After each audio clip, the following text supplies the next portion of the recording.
fait un master STAPS, donc j'ai fait bac plus 5.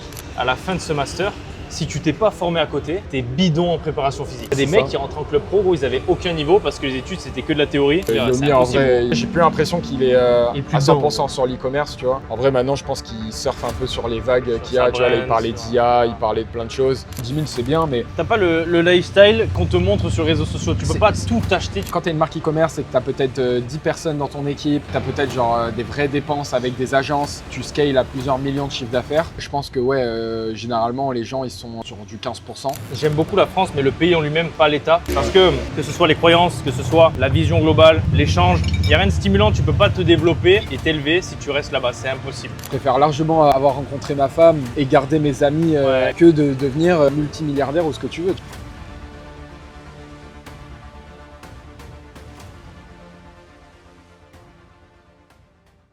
T'es déjà venu là du coup? Ouais, en vrai, vu qu'on prend souvent des locations pas loin, j'avais fait un événement, j'avais découvert le restaurant, j'avais fait un petit événement e-com. Et j'avais kiffé en vrai, genre c'est de la bonne viande, c'est un peu cher mais c'est bon quoi. C'est pas mal, c'est assez bon. Et ouais, du coup. C'était quoi l'événement? T'avais ramené des mecs ici?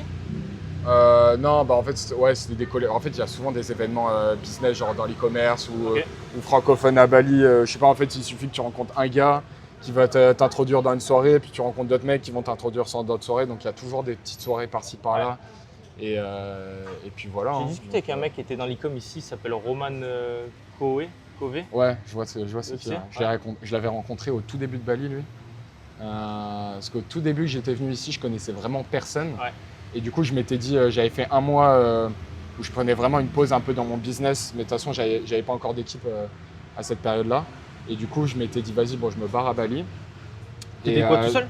Tout seul à ce moment-là? Ouais, je me suis barré tout seul. T'es barré tout seul, putain. En fait, j'avais un alternant, un ami à moi que j'avais recruté en alternance. Lui, il allait il est allé dans une autre école, etc. Enfin bref, même moi, mon but, c'était partir de la France. Donc, j'ai arrêté l'alternance. Je suis parti solo parce que je voulais faire une expérience solo. Et du coup, j'ai fait des hostels parce que mon but, c'était de rencontrer du monde, progresser en anglais. Puis vas-y, j'avais besoin de me retrouver un peu et je sais pas, de déconnecter un peu après toute l'évolution que la marque avait eue, etc. Carrément. Et donc je suis parti tout seul à Bali.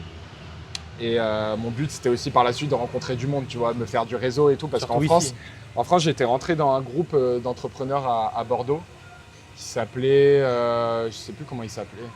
Il s'appelait ah putain.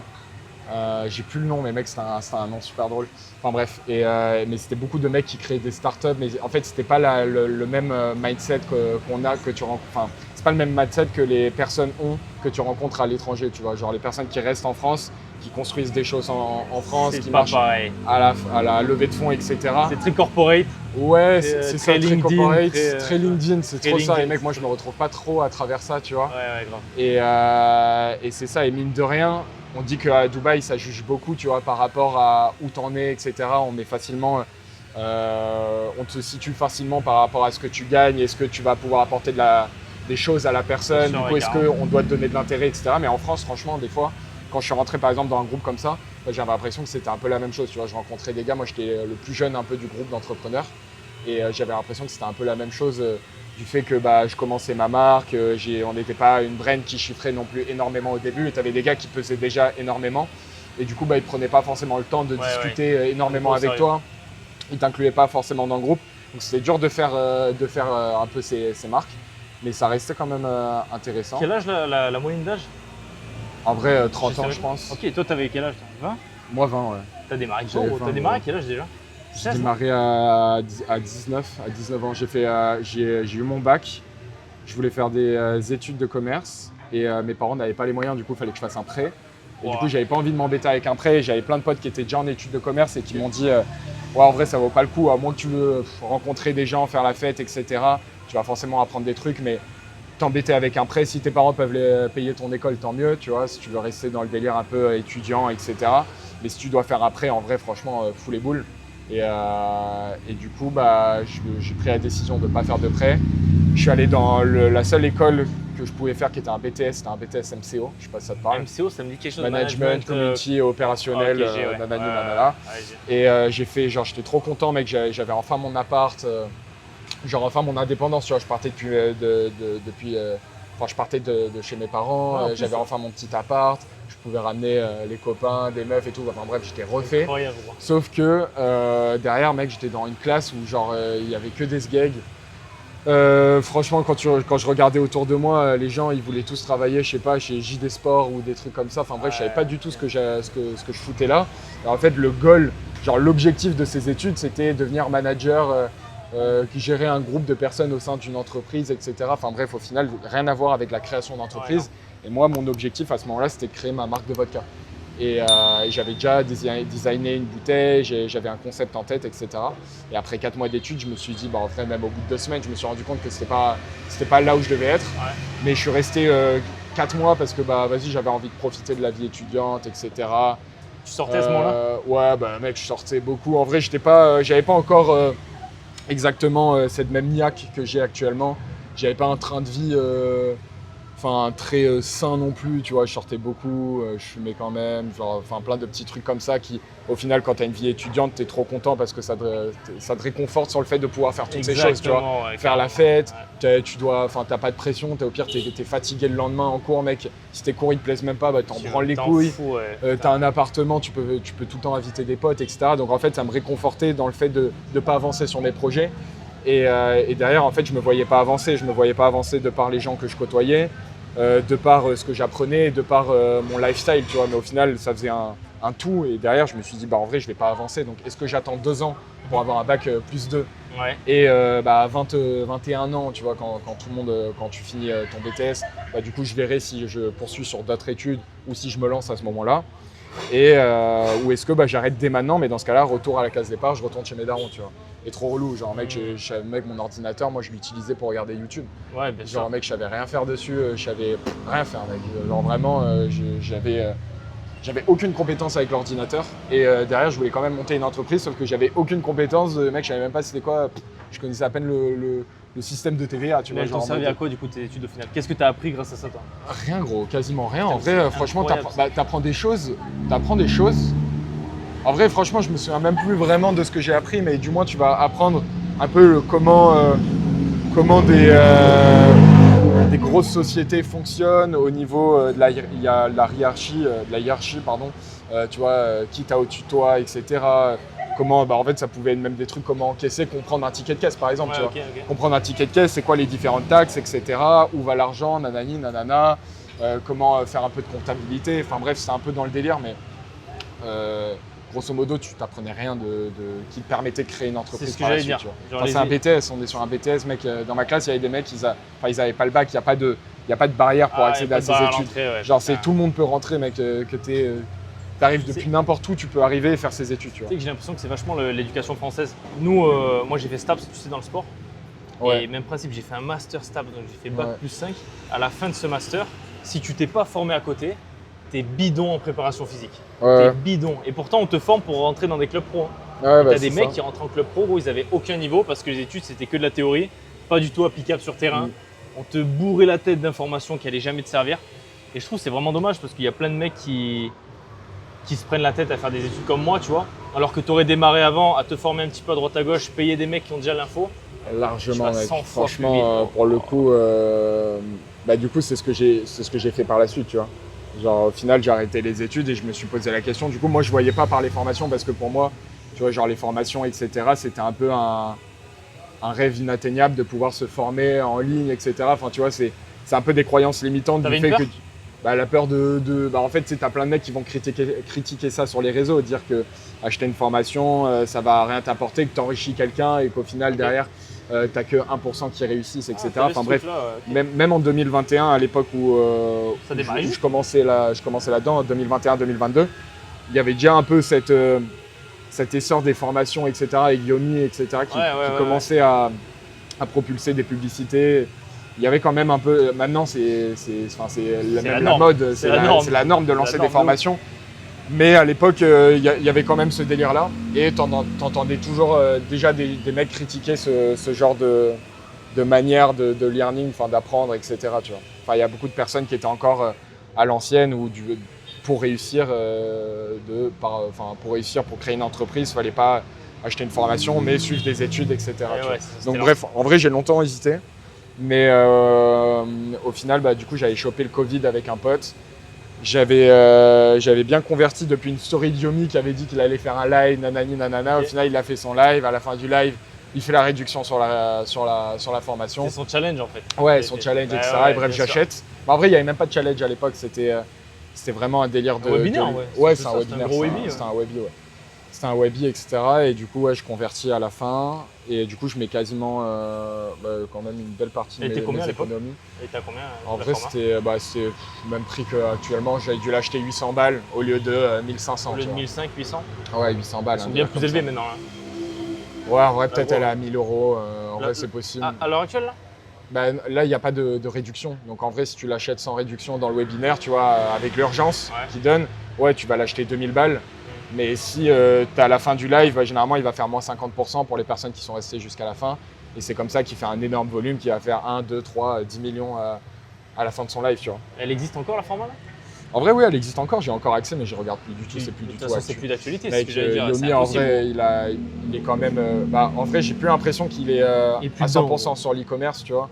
En vrai, maintenant, je pense qu'il surfe un peu sur les vagues qu'il y a. Tu vois, là, il parlait d'IA, il parlait de plein de choses. En vrai, je suis plus trop, c'est plus forcément un entrepreneur que je suivais, mais au début, quand tu commences, mec, c'est un peu ton idole. Il a mis tout le monde dedans. Il a mis tout le monde d'accord. En vrai, à l'époque, c'est lui qui a un peu instauré cet esprit entrepreneurial, etc. Il a inspiré beaucoup de personnes de loin ou de près. Donc, au final, ça restait quand même un bon point de démarrage. Et ouais, en vrai, après, j'ai acheté la formation. Ça m'a impliqué. Ça m'a obligé de me former, d'apprendre des choses et ça m'a appris, on va dire, ça m'a appris le travail acharné, tu vois. Genre, en vrai de vrai, ça m'a appris ça. Parce que du coup, à côté, il fallait que je fasse de l'argent. Donc, je travaillais dans le magasin de mon père, qui est un magasin de sport de glisse. Et donc, je travaillais 25 heures. J'avais fait un contrat en 25 heures. Je travaillais 25 heures chez mon père et je travaillais 25 heures, 35 heures sur ma marque, quoi. Et du coup, c'est ça. Bon, après, là, je sais pas si je vais expliquer toute l'histoire, mais du coup, au final, on en est là, quoi. Du coup, au final, ouais, c'est parti d'une formation et c'est pas des études qui m'ont ramené là, quoi. Et est-ce que depuis le début, tu vois, quand tu as pris la format, que tu as commencé à créer ta marque, là, tu as conservé la même ou tu as eu des changements depuis? C'est toujours la même depuis le début, là? De formation? Ouais. En vrai, je me forme plus. Non, je veux dire, c'est toujours ta même marque? Ah oui, c'est ma même marque. Il n'y a rien qui a changé. Quand tu as démarré avec Yomi, tu as créé ta première marque. Le problème d'une marque e-commerce, c'est qu'en gros, je sais pas comment expliquer, je pourrais prendre peut-être un meilleur exemple, mais c'est un peu comme du casino, tu vois. Tu arrives avec, par exemple, 10 000 euros. Si tu as 10 000 euros de côté, que tu lances ta marque avec 10 000 euros de stock, tu vas devoir à chaque fois doubler. Genre, en fait, par exemple, tu vas acheter 10 000 euros de stock. Au début, généralement, ta marge va être à peu près ce que tu as investi. Donc, généralement, si tu vends tes 10 000 euros de stock, tu vas te retrouver avec 20 000 euros. Voilà, puis, avec ces 20 000 euros, tu dois racheter 20 000 euros de stock et tu vas avoir 40 000 euros, puis 80 000, puis 160 000 et ainsi de suite. Et le début, du coup, il est très, très long parce que quand tu ne travailles pas avec un entrepôt de logistique, généralement, tu envoies les commandes toi-même. Ça, c'est si tu ne fais pas de dropshipping. Et donc, en fait, à chaque fois, tu dois faire fabriquer. Après, tu dois faire importer et il y a 2 mois d'attente. Et puis, si tu as une marque qui est avec de la saisonnalité, tu vas devoir attendre chaque année pour vendre ton stock, etc. Et du coup, en fait, c'était un peu le problème dans lequel j'étais. C'est que du coup, à chaque fois, je devais attendre la saisonnalité, attendre la fabrication, attendre l'importation du stock.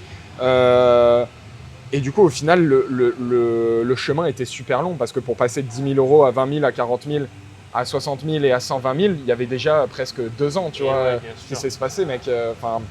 Du coup, en fait, c'est par la suite. Une fois que tu vois, c'est comme des intérêts composés au final. Derrière, une fois que tu arrives à un stade, par exemple, je sais pas, à 500 000, bah, tu sais que tu vas pouvoir faire 500 000 de bénéfices, peut-être presque. Et après 1 million, puis 1 million et ainsi de suite. Et du coup, ça grossit énormément. Donc, tu arrives à un moment où oui, ça devient intéressant. Mais au début, déjà, même faire 10 000 euros, mec, avec 10 000 euros de stock, c'est déjà énorme, tu vois. C'est déjà énorme. Tout part du capital, en fait. Plus tu as un gros capital, plus derrière, tu as la possibilité de prendre du stock ou d'envoyer en ads, peut-être. Ouais, c'est ça. Plus de ventes. Au début, je faisais pas. Non, je faisais pas d'ads. Au début, je vendais que avec TikTok et Instagram. Et du coup, j'avais mon stock, j'étais solo. Et je savais même pas faire de publicité parce que du coup, j'avais pas encore regardé la formation pour faire des publicités. Et c'était beaucoup trop compliqué. Enfin, quand tu commences dans Meta, mec, c'est un casse-tête. J'avoue. C'est un casse-tête de ouf. Et donc, ouais, en vrai, le plus simple, c'était d'apprendre d'abord faire des vidéos sur les réseaux, réussir à comprendre l'algorithme et faire des vidéos qui marchent. Et dans tous les cas, Si tu sais pas faire des vidéos qui marchent sur les réseaux, tu sais pas faire de publicité. Enfin, tu vois, les réseaux, c'est la porte d'entrée. Savoir faire des vidéos en algorithme, enfin, comprendre l'algorithme et savoir faire des vidéos qui marchent en organique, c'est la porte d'entrée pour faire des publicités quand tu as une marque e-commerce. Si tu sais pas faire de vues, ça veut dire que tes vidéos, elles sont éclatées, donc ça veut dire que tu n'arriveras pas à faire des bonnes publicités. Tes ads marcheront pas non plus. Mais c'est pareil dans tous les domaines. C'est pareil dans tous les domaines. Accompagnement, peu importe, c'est pareil. Si en organique, déjà, tu comprends pas l'algorithme. Tu as beau faire des ads, les gens les regarderont pas, c'est le même principe en vrai. Tu t'entraînes beaucoup du coup, toi Là, en ce moment, je prépare un Aerox qui arrive le 17 mai à Lyon. Ok. Et ensuite, la semaine d'après, j'ai un trail de 51 bornes. Ok. Ça va être une horreur absolue. Et c'est quoi qui te fait vraiment kiffer dans ça? Parce que mec, moi je suis pas du tout dans tout ce qui est Hydrox, etc. Et en vrai, j'aime bien le cardio. J'ai toujours été bon en cardio, mais j'ai jamais ressenti vraiment cette passion. T'as jamais eu cette envie de te dire putain, faut que j'aille le faire ce truc-là? T'as jamais été appelé par ça, tu vois? Non. Gros. Moi, en gros, ce que j'ai ressenti, au début, tu vois, j'étais en sport collectif. J'ai fait du foot toute ma vie. Donc, ça a été que du sport co, où je partageais les émotions avec les mecs. Ouais. Et genre, c'est des émotions qui te gardent à vie. Et un jour, j'ai arrêté le foot pour des raisons de taf, tu vois, je bossais beaucoup en club et tout.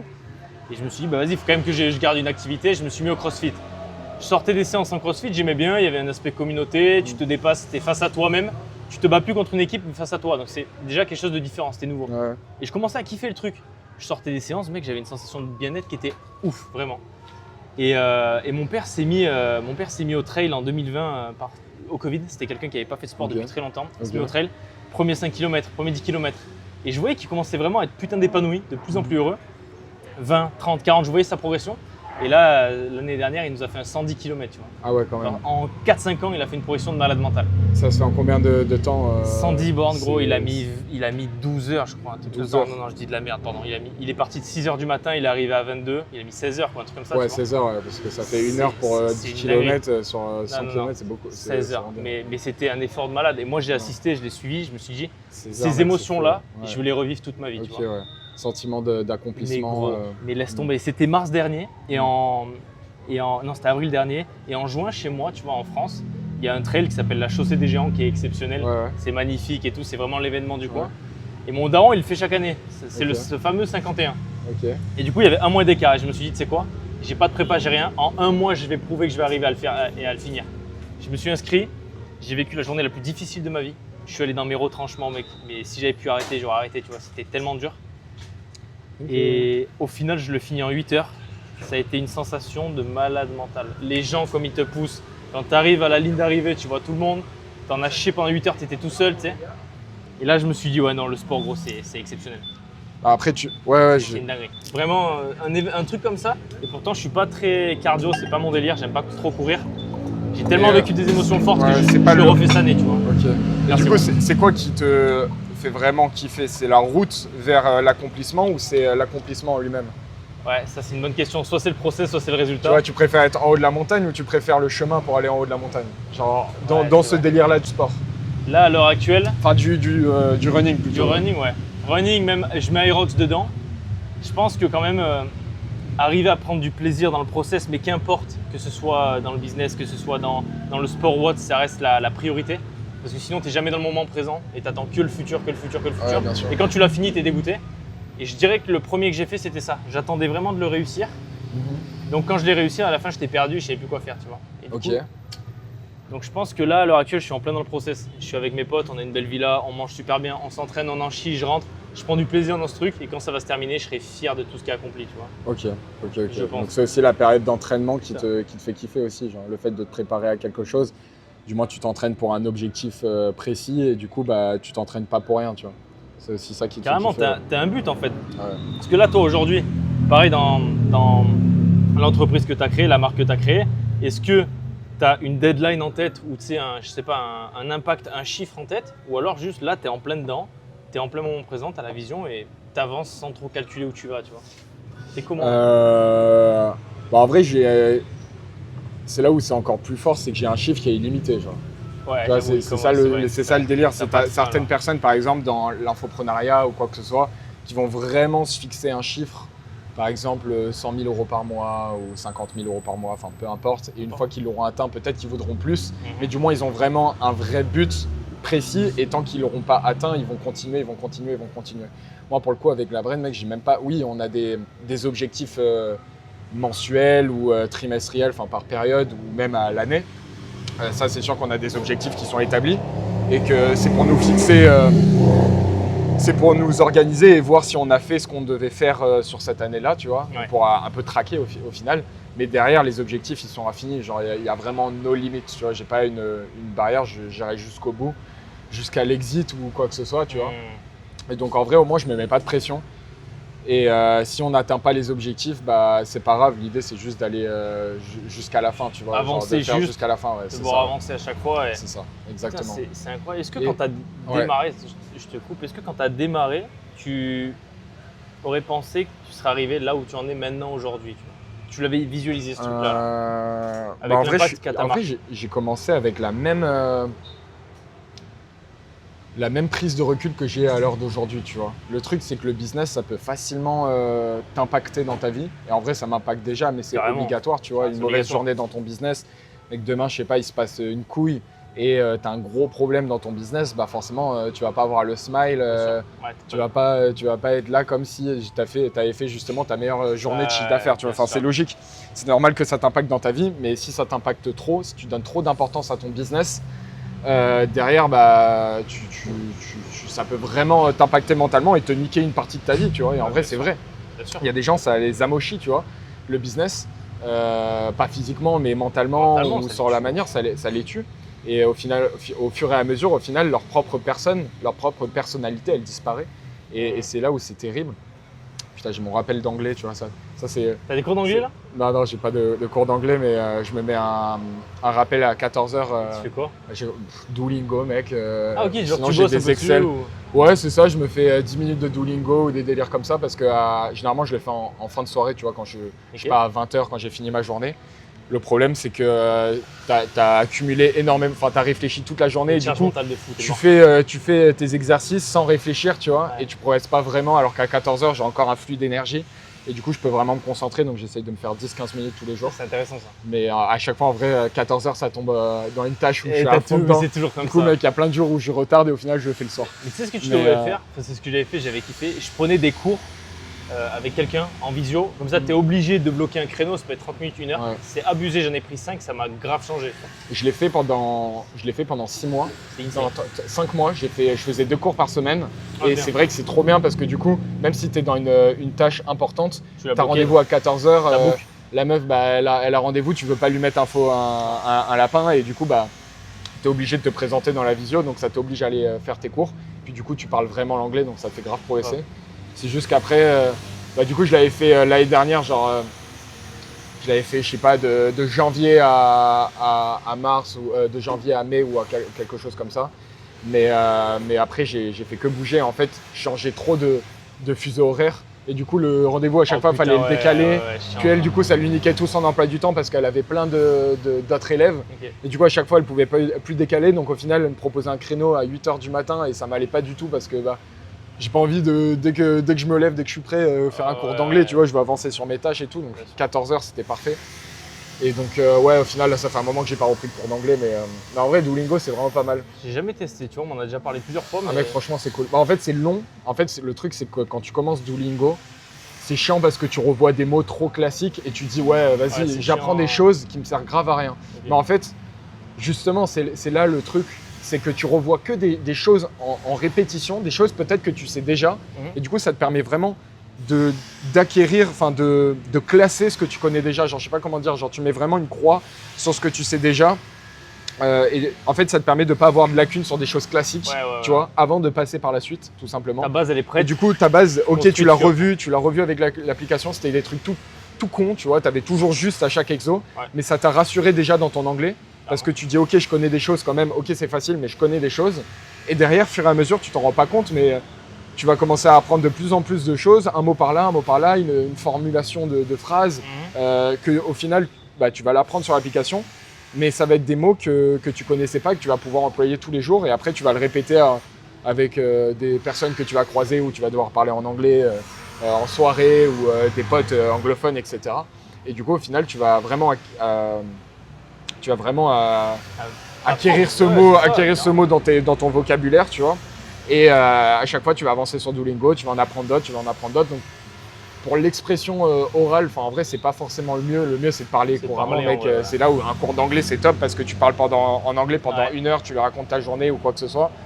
Mais en vrai, du coup, si tu discutes en anglais, des fois tu vas jamais aller utiliser certains mots qui pourraient être utiles un jour ou l'autre, tu vois. Et du coup, là, ça te permet d'avoir plein de mots que tu n'aurais pas utilisés en racontant ta journée à ta prof d'anglais.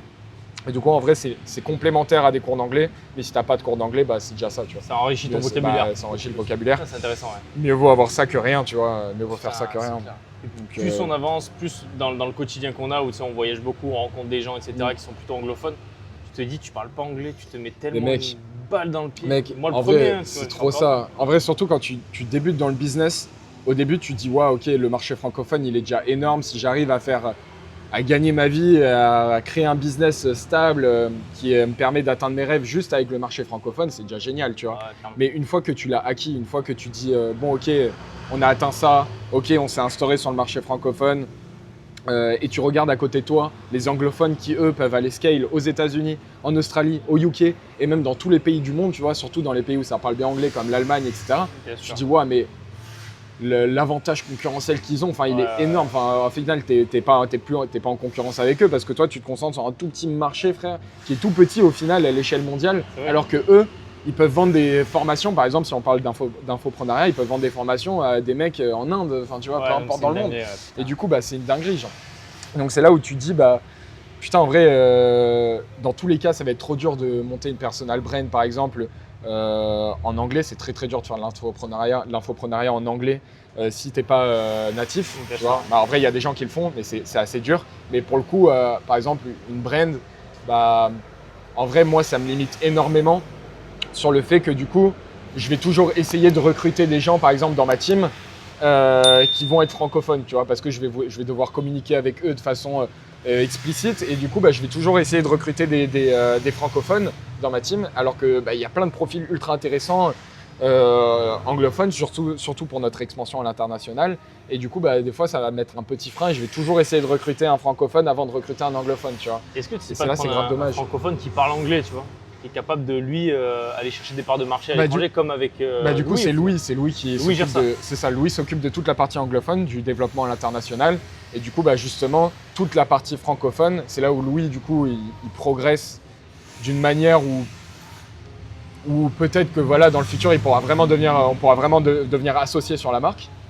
Et du coup, même sur d'autres business. Mais c'est que du coup, il réfléchit comme de la même manière que moi. Et c'est là où c'est ultra intéressant, c'est que je me projette très bien à travers Louis pour lui déléguer le recrutement de personnes ou le management de personnes, faire RH et qui gère une propre équipe anglophone sous sa responsabilité parce que il gère très bien l'anglais et il est à l'aise avec ça, etc. Donc en vrai, là-dessus, ça peut être très très cool. Moi, pour l'instant, j'ai besoin de progresser avant de pouvoir donner des directives à quelqu'un en anglais. Et c'est ultra important d'être bon en anglais parce que demain, tu es un anglophone, tu te fais recruter dans une boîte et ton patron, il parle trop mal anglais, t'es pas crédible. T'es pas crédible, putain, c'est vrai. T'es vraiment pas Surtout crédible. avec les ambitions que vous avez. Ouais. Parce que tout à l'heure, tu me l'as dit, vous voulez vraiment faire une grosse marque sans citer de nom, un truc qui… Après, à la même échelle que The North Face, tout ça, un gros truc, quoi. Ouais, c'est ça. C'est ça. Après, je pars du principe que tout est possible, mec. Genre en mode… en vrai, si tu es très bon en recrutement, que tu es très bon en process, tu mets des process bien établis et que tu arrives à créer une team et bien déléguer les différentes tâches pour te concentrer vraiment sur ta zone de génie, au final, derrière, si je suis pas là à devoir manager tous les membres de la team et uniquement les personnes qui sont en haut de l'échelle, entre parenthèses, les heads, les A-players, tu vois, par exemple, du coup, derrière, j'aurais pas forcément besoin de devoir parler anglais couramment dans la team. Mais forcément, au bout d'un moment, il y aura un plafond de verre et je vais devoir parler anglais, c'est sûr et certain. Donc oui, il faut que je progresse là-dessus, c'est sûr. Mais vu que je me concentre tellement sur les 20% les plus importants, mec, au final, je m'envoie des journées de 10 heures et j'ai même pas le temps d'apprendre l'anglais. Donc, Tout à l'heure, tu parlais justement de ça. Là. Comment toi, tu organises ta journée, tu vois, entre le sport, entre plein de points. Quelle est ta routine, en fait, la journée? Comment ça fonctionne chez toi? T'as une routine préétablie là depuis quelques années? En vrai, j'ai une routine préétablie par préférence, mais j'ai pas une routine. J'ai déjà essayé de me faire un espèce de planning, tu vois, genre en mode 8h, je me lève à cette heure-là. Non, pas en Google Agenda, genre même sur Notion, tu vois, sur ma page perso. me mettre une espèce de, c'est ça, de petite, pas d'emploi du temps, mais de petit planning où je me dis ok, 8h je me lève, à 9h je commence à travailler, ça me laisse 1 heure pour prendre ma douche, manger, etc. Après je travaille 7h, après je vais faire le sport, après je prends ma douche, après je pars sur quelque chose de plus littéraire, par exemple je vais lire ou je vais apprendre l'anglais ou je vais faire ci, je vais faire ça. Puis après je me réserve le temps pour regarder Netflix. Il y a un sacré truc qui arrive là. Ah, let's go mec. Ouais, c'est bien. Ouais, elle c'est vraiment large mec. Là il y a 600 grammes de poulet gros. Ok. Chicken Oi, breast oi, oi, wraps oi. and 2 mashed potatoes. Ah, tu m'as pas menti là. Ouais, peut-être que M c'était suffisant. Là faut que j'envoie un message à la. Ça va là, rouler, je fais jamais à 15h gros. Ah ouais. Ouais, c'est méchant là. Attends, 9h30 c'est quoi? Ça veut dire 15h30 non? Ah oui si. Tiens, bon. 9h30. 6. Ouais, c'est méchant. Là. C'est un putain gros. Ça prend une C'est petite photo. Truc de zinzin là. Bah là c'est vraiment big. Ah, là Oh, c'est mec. solide hein. Mais si on se tâche pas on est bon je pense. Vas-y, vas-y. Le bigasse. Là gros si on se tâche pas. La big Il y a brochette. tout qui dégueule en plus là. La brochette de salopard. Ah vraiment. Ouais, Vraiment. ça me tue. C'est stylé, en vrai j'aime bien l'endroit là. Mec, Louis m'a donné un délire super sympa à faire. Genre, c'est lui, la dernière fois j'étais choqué, je regarde, je sais pas, il parlait sur Snap à quelqu'un et je sais plus, je lui dis ouais tu parles à qui, mais il me dit ouais je parle à ma daronne. Et en fait il a fait installer Snapchat à sa mère et à son père aussi. Et du coup bah en fait sur Snap tu sais, je sais pas si tu utilises Snap. Bien toi. sûr oui. Bah voilà tu vois genre tu vas faire tout le temps des petites photos, Ça va mais 2 fois plus vite en des plus. choses, des choses spontanées, tu vois. Ouais. Et au final, si tu parles à tes parents que par WhatsApp, Ouais. bah, tu vas jamais penser à leur envoyer des petites Jamais. photos quand tu es à l'étranger, etc. Jamais. Et du coup, mec, la dernière fois, j'étais en appel avec ma mère et je lui dis ouais, bah, ok, je vais te faire télécharger Snap parce que bah, au moins, je vais pouvoir H24 tous les jours t'envoyer des petites photos, des petits trucs spontanés. S'il m'arrive une couille quelque part ou je sais pas, par exemple, je sais pas, j'ai un problème avec un scout ou je croise un animal de fou, je sais pas, quelque part, bah, je vais dégainer Snap, je vais pas dégainer ma pellicule et envoyer sur WhatsApp. Donc au final, je pourrais toujours lui envoyer des vidéos. Tellement vrai gros ça. Et du coup, bah, mec, je lui envoie tout le temps des snaps à ma mère, elle est trop contente parce que du coup, au final, elle voit ce que je fais, elle est toujours tenue au courant un peu de. Putain mais tu sais que c'est mais une mec, trop bonne idée gros. ouais, c'est vraiment bien. Et du coup, là, j'ai pas encore fait télécharger à mon père, mais dès que je lui fais télécharger, je vais faire un groupe et au moins, tous les jours, je leur envoie des photos. Et au moins, ils sont contents parce que quand tes parents, en vrai, C'est dur pour eux gros. mec, tu passes de. Je sais pas, t'as des frères et sœurs. Ouais j'ai 2 petites sœurs moi. Bah voilà, tu vois, bah, peut-être du coup, tes 2 petites sœurs, elles sont encore à la maison. Et c'est dur pour elles ouais. Ah, de plus avoir le grand frère. Bah ouais carrément. Bah voilà, mais tu vois, quand, par exemple, Pour quand les tes 2 darons. petites sœurs, elles auront grandi et qu'il n'y aura plus personne à la maison, bah mec, Putain, t'imagines, t'es avec ta femme, par exemple, t'as élevé tes enfants pendant 20 ans et genre, mec, 20, genre, hop, ils disparaissent C'est bon. et tu les vois, genre, que 1 mois dans l'année, 2 mois dans l'année. Enfin, en vrai, ça fait mal, surtout si t'as pas de nouvelles d'eux et surtout si t'es proche de tes parents. Tu sais que j'ai vu une stat de malade mental. Alors, je vais pas m'avancer parce que j'ai pas le chiffre exact, mais en gros, quand tu as dépassé 18 ans, 19 ans, tes parents, tu les vois plus que 50 jours Ouais. sur toute la fin de ta vie. Tu imagines 50 jours 50 jours Non. complets. Il y a un truc comme ça, non Ou Non, ça- non, beaucoup plus. C'est mais- quoi C'est pas bah- 5 mois 50 jours 5 mois En vrai, quand t'as dépassé tes 18 ans, Non, tu les si vois tu plus, mec. retournes. Bah en vrai, si. Ah, au total, Non, 50 au total, jours. au total. Au total, moi ça me paraît cohérent. 50 jours passés, t'imagines Ça fait 50 fois 24 heures. En vrai, je pense beaucoup plus. Mais Je sais pas. j'avais vu un truc, un délire comme ça, où du coup, oui, tu t'en rendais pas compte, mais à partir du moment où C'est tu dingue. pars du foyer, tu vois plus tes parents pendant. Et je crois que c'était peut-être quelque chose comme 1 an ou 2 ans sur l'échelle de toute une vie, tu vois. Mais en 1 an. complet, genre en 1 an, ça me paraît énorme en complet. Bah mec, quand même. Enfin, je sais pas. En vrai, tout dépend. Oh, t'as vu Ok. le train de vie qu'on a Ouais, en vrai, c'est vrai. Tu le vois combien de fois dans l'année Combien de fois tu Bah, en rentres vrai, pour le coup, moi, je rentre un peu l'été. Ouais, normal. Et du coup, bah, je vais chez eux parce que bah, forcément, ça me fait plaisir de manger avec mes parents le soir. Tu Bien vois, sûr. je me verrais mal Là, tu vas en France, louer un Airbnb à côté Ah de non, chez moi, non. mec, tu vois. Mais fiscalement parlant, c'est ce que tu es censé faire. ce que je suis censé faire. Quand Ouais. tu es expatrié, t'as pas forcément le droit, entre parenthèses, de rester trop longtemps chez tes parents Bien sûr. parce que c'est ton adresse de base. Bah ouais. Et mec, c'est horrible. Genre, enfin franchement, t'es là, toute l'année, tu vis à l'étranger. Et quand tu reviens, tu dois prendre, bon, à moins que t'aies une femme, etc., tu vas peut-être pas aller dans ta chambre d'ado, tu vois, peut-être à ce moment-là, Tu as une femme, des enfants, tu prends un logement Bien quand sûr. tu reviens dans ta ville d'enfance. Mais bon, quand tu es jeune encore comme ça, T'es obligé de retourner chez eux, ils en ont t'es besoin obligé de aussi. retourner Même chez toi. tes parents. Bah ouais, c'est ça, tes parents ils en ont besoin, etc. Tu retrouves ton cadre, tu retrouves là où tu as grandi. C'est ça, Cette ressource même un peu, je trouve. mais en vrai, je les vois quand même, peut-être 2 mois sur l'année, tu vois, avec Noël et tout. C'est pas énorme en vrai. Hein? C'est pas énorme. Ah, c'est pas énorme. Mais genre, tu vois, par exemple, là, tu disais à partir de 18 ans, tu vois tes parents plus que 50 jours au total. Mais en vrai, quand je retourne l'été, mec, je les vois tous les jours, tu vois. Ouais, je crois que la stat c'était 50 jours, genre 50 jours de temps passé avec, tu vois. Genre de 24 heures, ça me paraît très très peu. Mais je vois le graphique, tu sais, c'est des petits carrés. C'était un délire comme ça, Oui, ils c'est mettaient des petits carrés. Faut que je retrouve la etc. stat, ça se trouve je dis une dinguerie, je la mettrai sûrement à l'écran. Mais il faut que je la retrouve parce qu'elle était trop intéressante cette stat.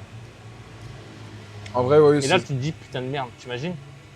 Il faut vraiment, genre, faut mettre de la conscience sur ça et au maximum les tenir informés. Snap, j'y ai pas pensé. Moi j'ai de la friction à envoyer sur WhatsApp, tu vois, je suis pas quelqu'un qui appelle beaucoup. Ouais. Pas quelqu'un qui envoie beaucoup de messages. Ouais, pareil. Et du coup, je pense qu'ils en souffrent un peu quand même, tu vois.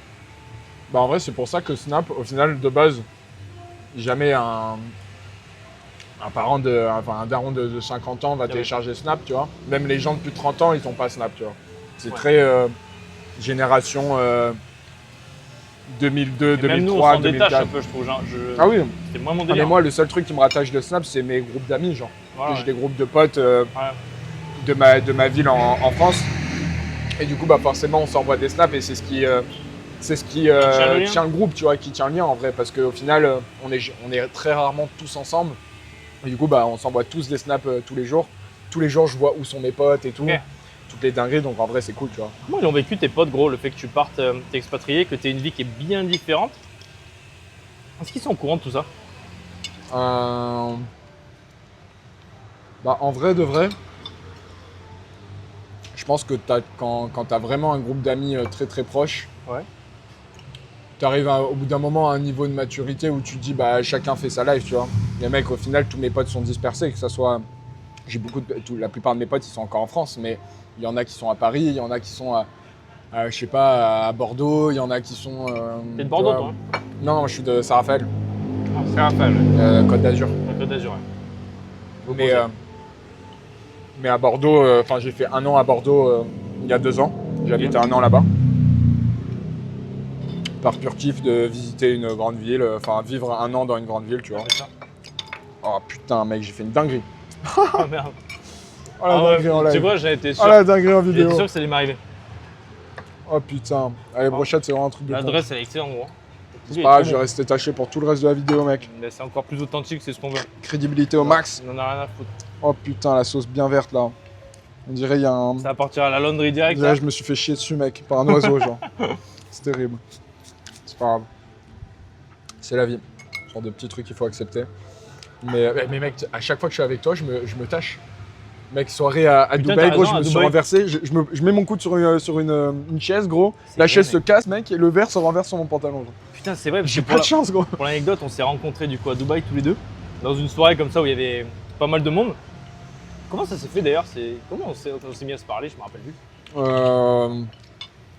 Bon, en vrai, juste. C'est t'arrêtes toi, un gros, petit- t'es passé, non? Ouais, je crois que je suis passé. Je vous ai juste dit, ouais, les gars, ça fait quoi? Vous venez d'où? Vous venez d'où? Vous habitez là? Ça a bien En vrai, c'est connecté. classique, mais La classique. en vrai, mec, tu viens dans une soirée comme ça, si tu parles à des gars, Non, tu mais te sens mec, comme un con. à donc, quoi à quoi ça c'est sert? très important. T'es parti en paddle derrière. Voilà, petit paddle avec énormément de vent. Seule fois de ma vie où j'ai joué au J'ai paddle jamais avec vu ça. autant de vent. J'ai mec. jamais vu de ça. C'était infernal. Et c'est pour ça, là, j'aimerais bien en refaire un, mec, parce que Vas-y, en gros. vrai, les conditions dans lesquelles on a c'était joué, affreux. c'était vraiment affreux. Même s'il y avait eu victoire, je l'ai pas assez apprécié, je pense. Ouais, c'était scellé en plus, c'était scellé. Non, c'était cool. Ouais. Ah, je te referai ça. Ouais. Et Mathis, du coup, lui, il est en France, c'est ça? Ouais, t'es rentré en France là, ouais. Ouais. T'es rentré en France, c'est quelques temps pour ses parents et puis il devrait repartir derrière.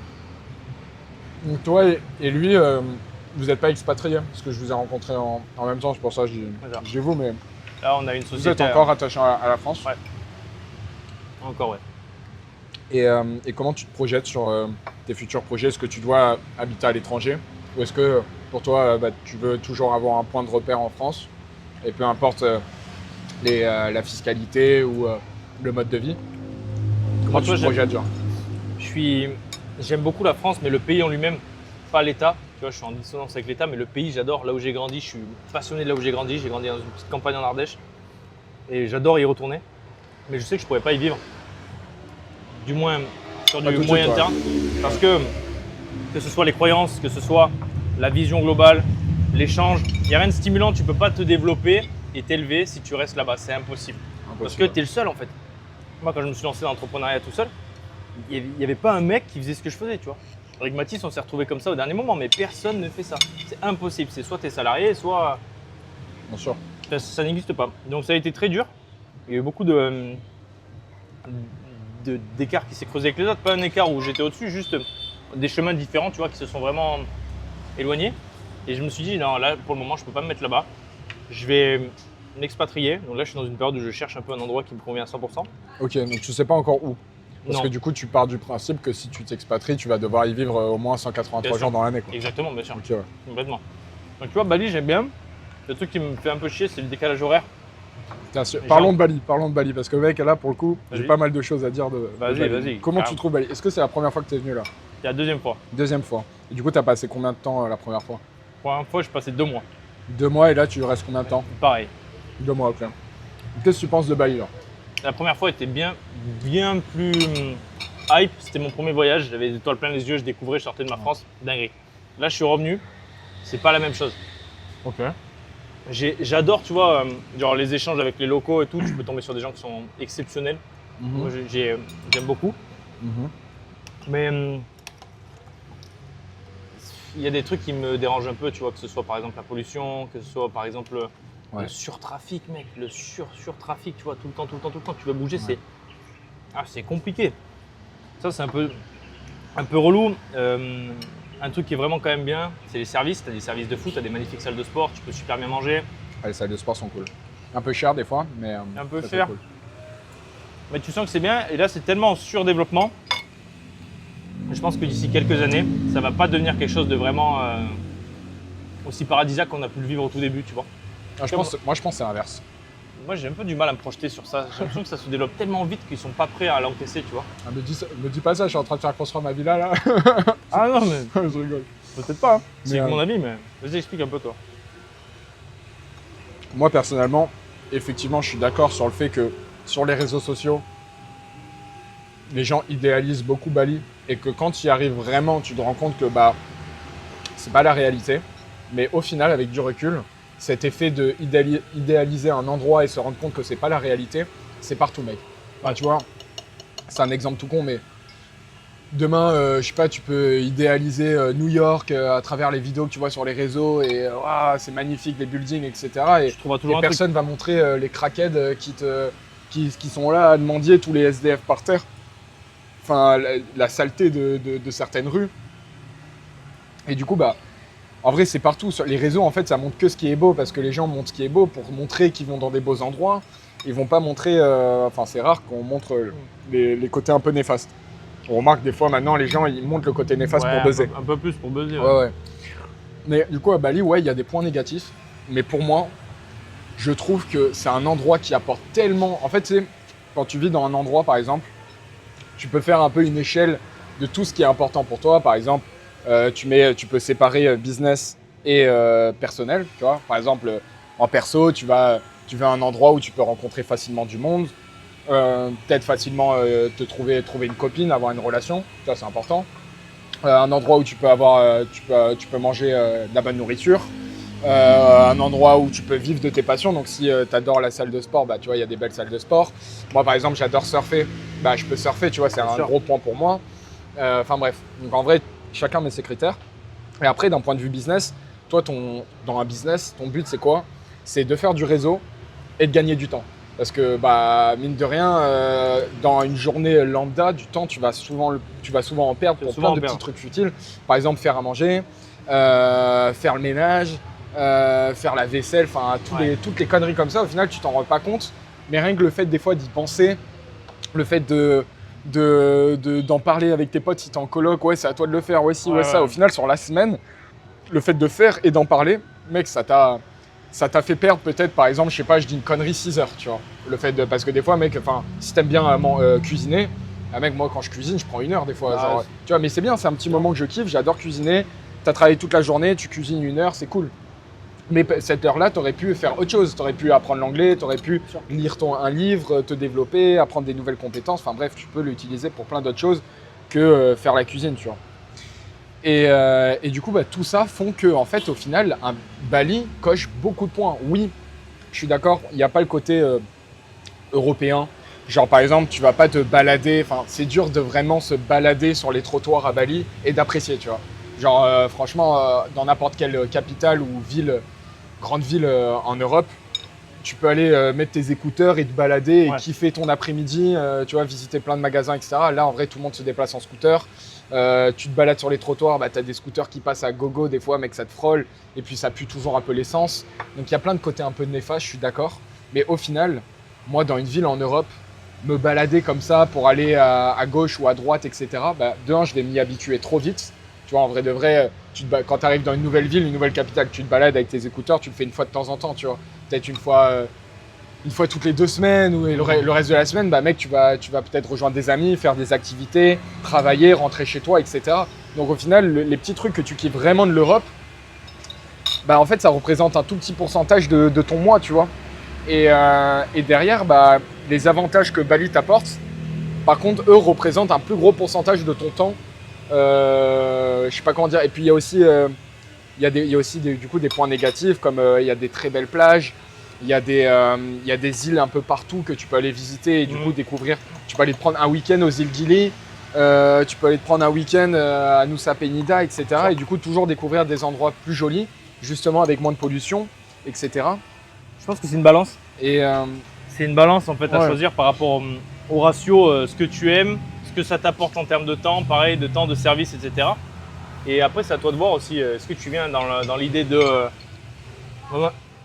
exploser niveau business, peu importe, tu vois, t'en as, ils viennent s'expatrier, ils ont un petit business à côté qui leur permet de vivre, mais sans plus.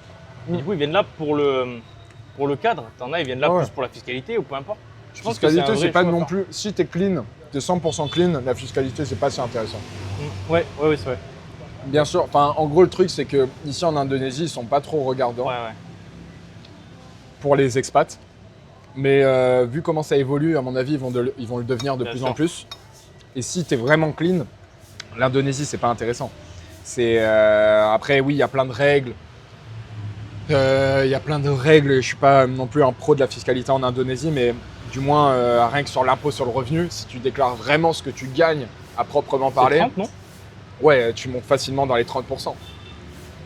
Tu es loin d'un régime fiscal intéressant comme Dubaï, par exemple, tu vois. Est-ce que tu as testé d'autres pays, justement, qui t'ont fait dire que, ok, Bali, c'est vraiment là où je veux me poser ? Moi, je ne veux pas me poser à Bali en particulier. Moi, je vis une partie de l'année à Bali. Okay. En gros, moi, j'ai besoin d'un mélange, tu vois. Par exemple, en vrai, personnellement, je considère que j'ai, par exemple, plusieurs personnalités et j'ai besoin de les vivre toute l'année. Et si je ne les vis pas, je vais m'enfoncer trop dans une personnalité et je vais me sentir perdu, tu vois. Parce qu'au final, je ne me retrouve pas à travers une personnalité, mais je me retrouve à travers plusieurs personnalités, tu vois. Ça, c'est intéressant. Comment trois personnalités, par exemple. Pour moi, j'ai besoin, par exemple, d'être... en gros, par exemple, j'ai 3 manières de me voir et 3 manières dont j'ai envie de vivre, tu vois, entre parenthèses. Mais je reste moi-même, tu vois, je reste moi-même. Mais j'ai besoin d'être, par exemple, le Colin qui vit la vie de façon beaucoup plus détendue. Et généralement, ça va être à Bali. Par exemple, j'ai besoin de, mec, porter des shorts, des tongs, tranquille. D'aller surfer, mec, d'être là, no stress, ça bronze un peu, tu vois. Oui, je travaille, mais je prends plus de temps pour moi, je stresse beaucoup moins, tu vois. Je suis moins dans le stress, donc je vais peut-être travailler un peu moins, mais mec, je vais toujours faire mes 50 heures par semaine, tu vois, en moyenne. Mais oui, je prends un peu plus de temps pour moi. Je vais pouvoir aller... peut-être tester des nouvelles choses axées sur la spiritualité, prendre du temps sur des soins, tu vois, je vais prendre plus de temps pour des massages, des soins du visage, je vais m'acheter plus de produits skincare ou des trucs comme ça, je vais prendre plus de temps pour moi, plus de temps pour me relaxer et vivre à la cool tout en pensant business parce qu'au final ça reste ma passion. Mais du coup, tu vois, si je vis trop comme ça, je vais me sentir un peu comme un digital nomade qui a pas Enfin, tu vois, je vais pas avoir la vision de Colin qui a envie de créer un empire, tu vois ce que je veux dire. Au bout d'un moment, ça va me limiter. Et du coup, j'ai aussi besoin de vivre cette deuxième personnalité qui est vivre dans le stress peut-être continu, vivre dans le complexe, tu vois, typiquement d'être à Dubaï, tu es dans le complexe de l'infériorité au niveau du revenu, du fait que t'as pas encore, tu vois plein de mecs passer dans des voitures de fous, ils sont dans des villas de malades, des penthouses de malades, et toi t'es du coup dans un plus petit logement, tu vois, un truc qui te plaît un peu moins. Tu peux louer la voiture qui te fait kiffer, mais tu l'as pas, tu vois. Ouais. Et donc au final, tu es dans un stress un peu continu de ok, je dois avancer. Et d'un autre côté, bah aussi, donc tu as beaucoup plus d'inspiration. Et aussi d'un autre côté, tu vis comme un vrai entrepreneur. Après, un vrai entrepreneur, c'est quoi? Un vrai entrepreneur, c'est l'image que les films nous ont donnée du vrai entrepreneur. Du mec à Manhattan, dans les bureaux, en costard, etc. Mais au final, genre mec, moi cette vision-là, elle me fait trop kiffer, tu vois. Et quand je suis à Dubaï, si je pouvais me lever, limite, me mettre mon petit costard, mec, me prendre une petite valise, me balader, comme ça, je le ferais, tu vois. Ça, c'est ta vision du truc, toi. Bah, en gros, genre, tu sais, en fait, pour moi, c'est un idéal. Genre, je sais pas comment dire, je me vois trop, tu vois, bien me saper, mec, tu vois, homme un peu d'affaires, etc. Genre, moi, c'est un idéal que j'apprécie. Tu vois, comme, bah, genre, en vrai, on apprécie tous des idéals qu'on a vu à travers des films, à travers des réseaux sociaux, etc. Et en vrai, toute l'identité qu'on se crée au fur et à mesure de notre vie, elle est basée sur des identités que des gens se sont créées, tu vois. Ouais. On s'inspire tous de tout le monde. Genre, en vrai, il faudrait vivre sur une île isolée, mec, pour s'inspirer de personne. C'est normal, tu vois. On a tous une personnalité qui est unique, mais notre personnalité unique, elle est basée sur plein de personnalités de personnes qu'on a rencontrées, qu'on a vues à la télé, qu'on a vues dans des films, etc. Tu vois, que ça soit par rapport à des mots, à des phrases, la manière de parler, la manière d'agir ou quoi que ce soit. Enfin, on s'inspire de gens, de la manière de se tenir. Exactement, tu vois. C'est aussi basé par des liens familiales, etc. Tu vois. Mais du coup, j'ai besoin de vivre cette petite personnalité qui, moi, me fait kiffer et me dit ouais, ok, bah voilà, je suis pas un digital nomade, je suis dans une grande ville, tu vois. J'aime bien justement être en hauteur avec une belle vue sur la ville, un peu en mode penthouse, tu vois. Ça me fait kiffer d'être dans un logement comme ça, de voir des gros buildings et pas voir des petites maisons balinaises. Ça me stimule beaucoup plus. Ça me stimule, tu vois. En fait, ça me stimule. Je me dis ok, je suis dans un environnement où j'ai envie de grandir, tu vois. Je me sens en hauteur, ça m'inspire. Et du coup, bah, je vais travailler beaucoup plus. Typiquement à Bali, je vais moins travailler la nuit. Bah là, à Dubaï, mec, je suis capable de bosser jusqu'à 4h du matin si je suis sur un truc, alors que j'ai commencé à 8h, tu vois. Genre si je suis vraiment sur un truc que je veux finir. Alors qu'à Bali, je vais sûrement couper mon ordi, je vais me dire ok, allez, c'est le moment de dormir, etc. Donc t'as un mood qui est particulier. Ouais, t'as un mood qui est particulier. Avec les lumières, la ville dehors. C'est vraiment ça. Et j'ai besoin de vivre ça, tu vois. Si je le vis pas, ou si je vais que ça, si je vis que ça, mec, je vais au burn-out. Bah ouais. Je vais au burn-out, gros, je suis trop matrixé, je pense que travail. Je rencontre beaucoup moins de personnes aussi, tu vois, quand à Dubaï, au final, tu rencontres moins de personnes, tu es beaucoup plus axé sur tes objectifs, alors que Bali, tu t'ouvres beaucoup plus aux gens, c'est vachement intéressant. Et après, la troisième personnalité, je dirais que c'est revenir à un peu mon mois d'avant, tu vois, revenir dans ma ville, me comporter de la même manière avec mes amis, même si on n'a plus du tout les mêmes centres d'intérêt, tu vois. Maintenant, moi, ce que j'adore, c'est parler business, c'est parler peut-être les différents sports, parler des sports que je pratique, tu vois. Et bah, du coup, j'ai certains potes à qui à l'époque on avait les mêmes centres d'intérêt parce que bah, nos centres d'intérêt c'était notre vie sociale, au lycée, nanani nanana. Et maintenant on en a peut-être moins, mais du moins je me marre toujours autant parce que la connexion elle est là. Et du coup bah, j'ai besoin de redevenir un peu mon moi-même d'avant, me remettre un peu à niveau, mec, tu vois, parce que je me serais peut-être élevé dans ma tête le fait d'être à Dubaï, à Bali, etc., de vivre plein de trucs, rencontrer des gens qui font énormément de choses, qui sont là où j'ai envie d'être, etc. Peut-être mentalement, des fois, ça peut te matrixer un peu. Et là, le fait de revenir un peu à ta place, bah, tu dis, ok, bah voilà, je suis Colin, je suis né à Saint-Raphaël, j'ai des parents, ils sont comme ça, ils font ci, ils font ça.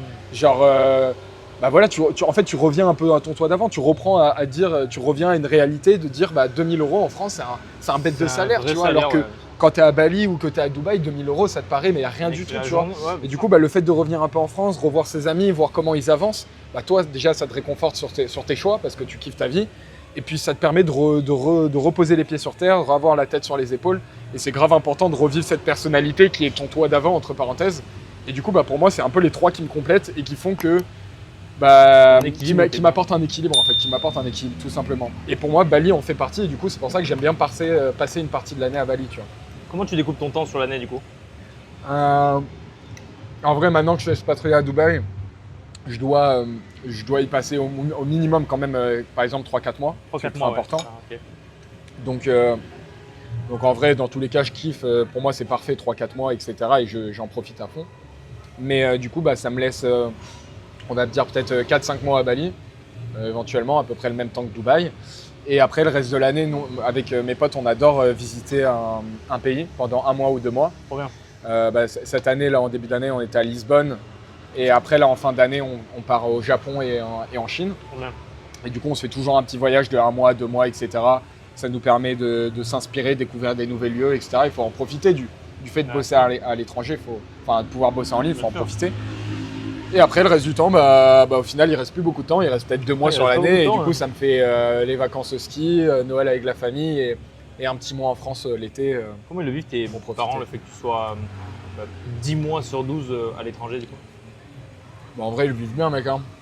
Parce que, pour le coup, avec du recul, même quand j'habitais à Bordeaux, par exemple, je revenais dans ma ville peut-être une fois tous les 3 mois et je venais une semaine, tu vois. Donc derrière, ça fait depuis que j'ai eu le bac, mec, ils me voient au total 2 mois dans l'année, tu vois. En vrai, c'est à peu près ça. Tu t'es expatrié à 18 ans? Ouais, enfin à 18 ans, je suis allé à Bordeaux, quoi. Ah, t'es allé à Bordeaux et après, quand est-ce que tu as décidé de. À partir de quel 19 step, ans, tu vois? peut-être. Ça, c'est intéressant. À partir de quel step, tu t'es dit, ok, là, faut que je parte, tu vois?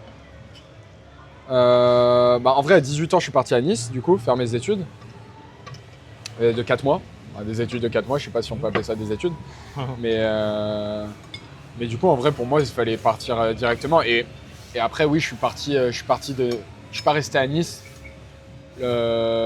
après avoir lancé ma marque parce que j'avais besoin de voir autre chose, tu vois. Et du coup, je pense que le chemin logique, c'est pour moi, si tu habites dans une petite ville, tu vois, parce que j'habitais pas dans une capitale, enfin dans une grande ville. Pour moi, Bordeaux, c'est une grande ville, tu vois. C'est pas Paris, mais c'est presque pareil.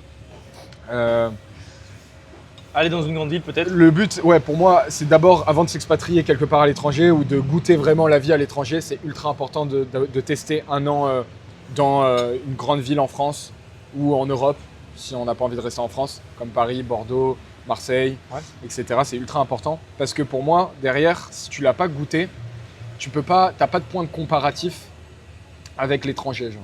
Tu vois, si tu passes d'une toute petite ville à Bali, derrière, tu vas toujours te dire ah ouais, mais si j'avais vécu à Paris, peut-être ça me plairait. Peut-être si j'avais vécu dans une grande ville, ça me plairait. Tu vois.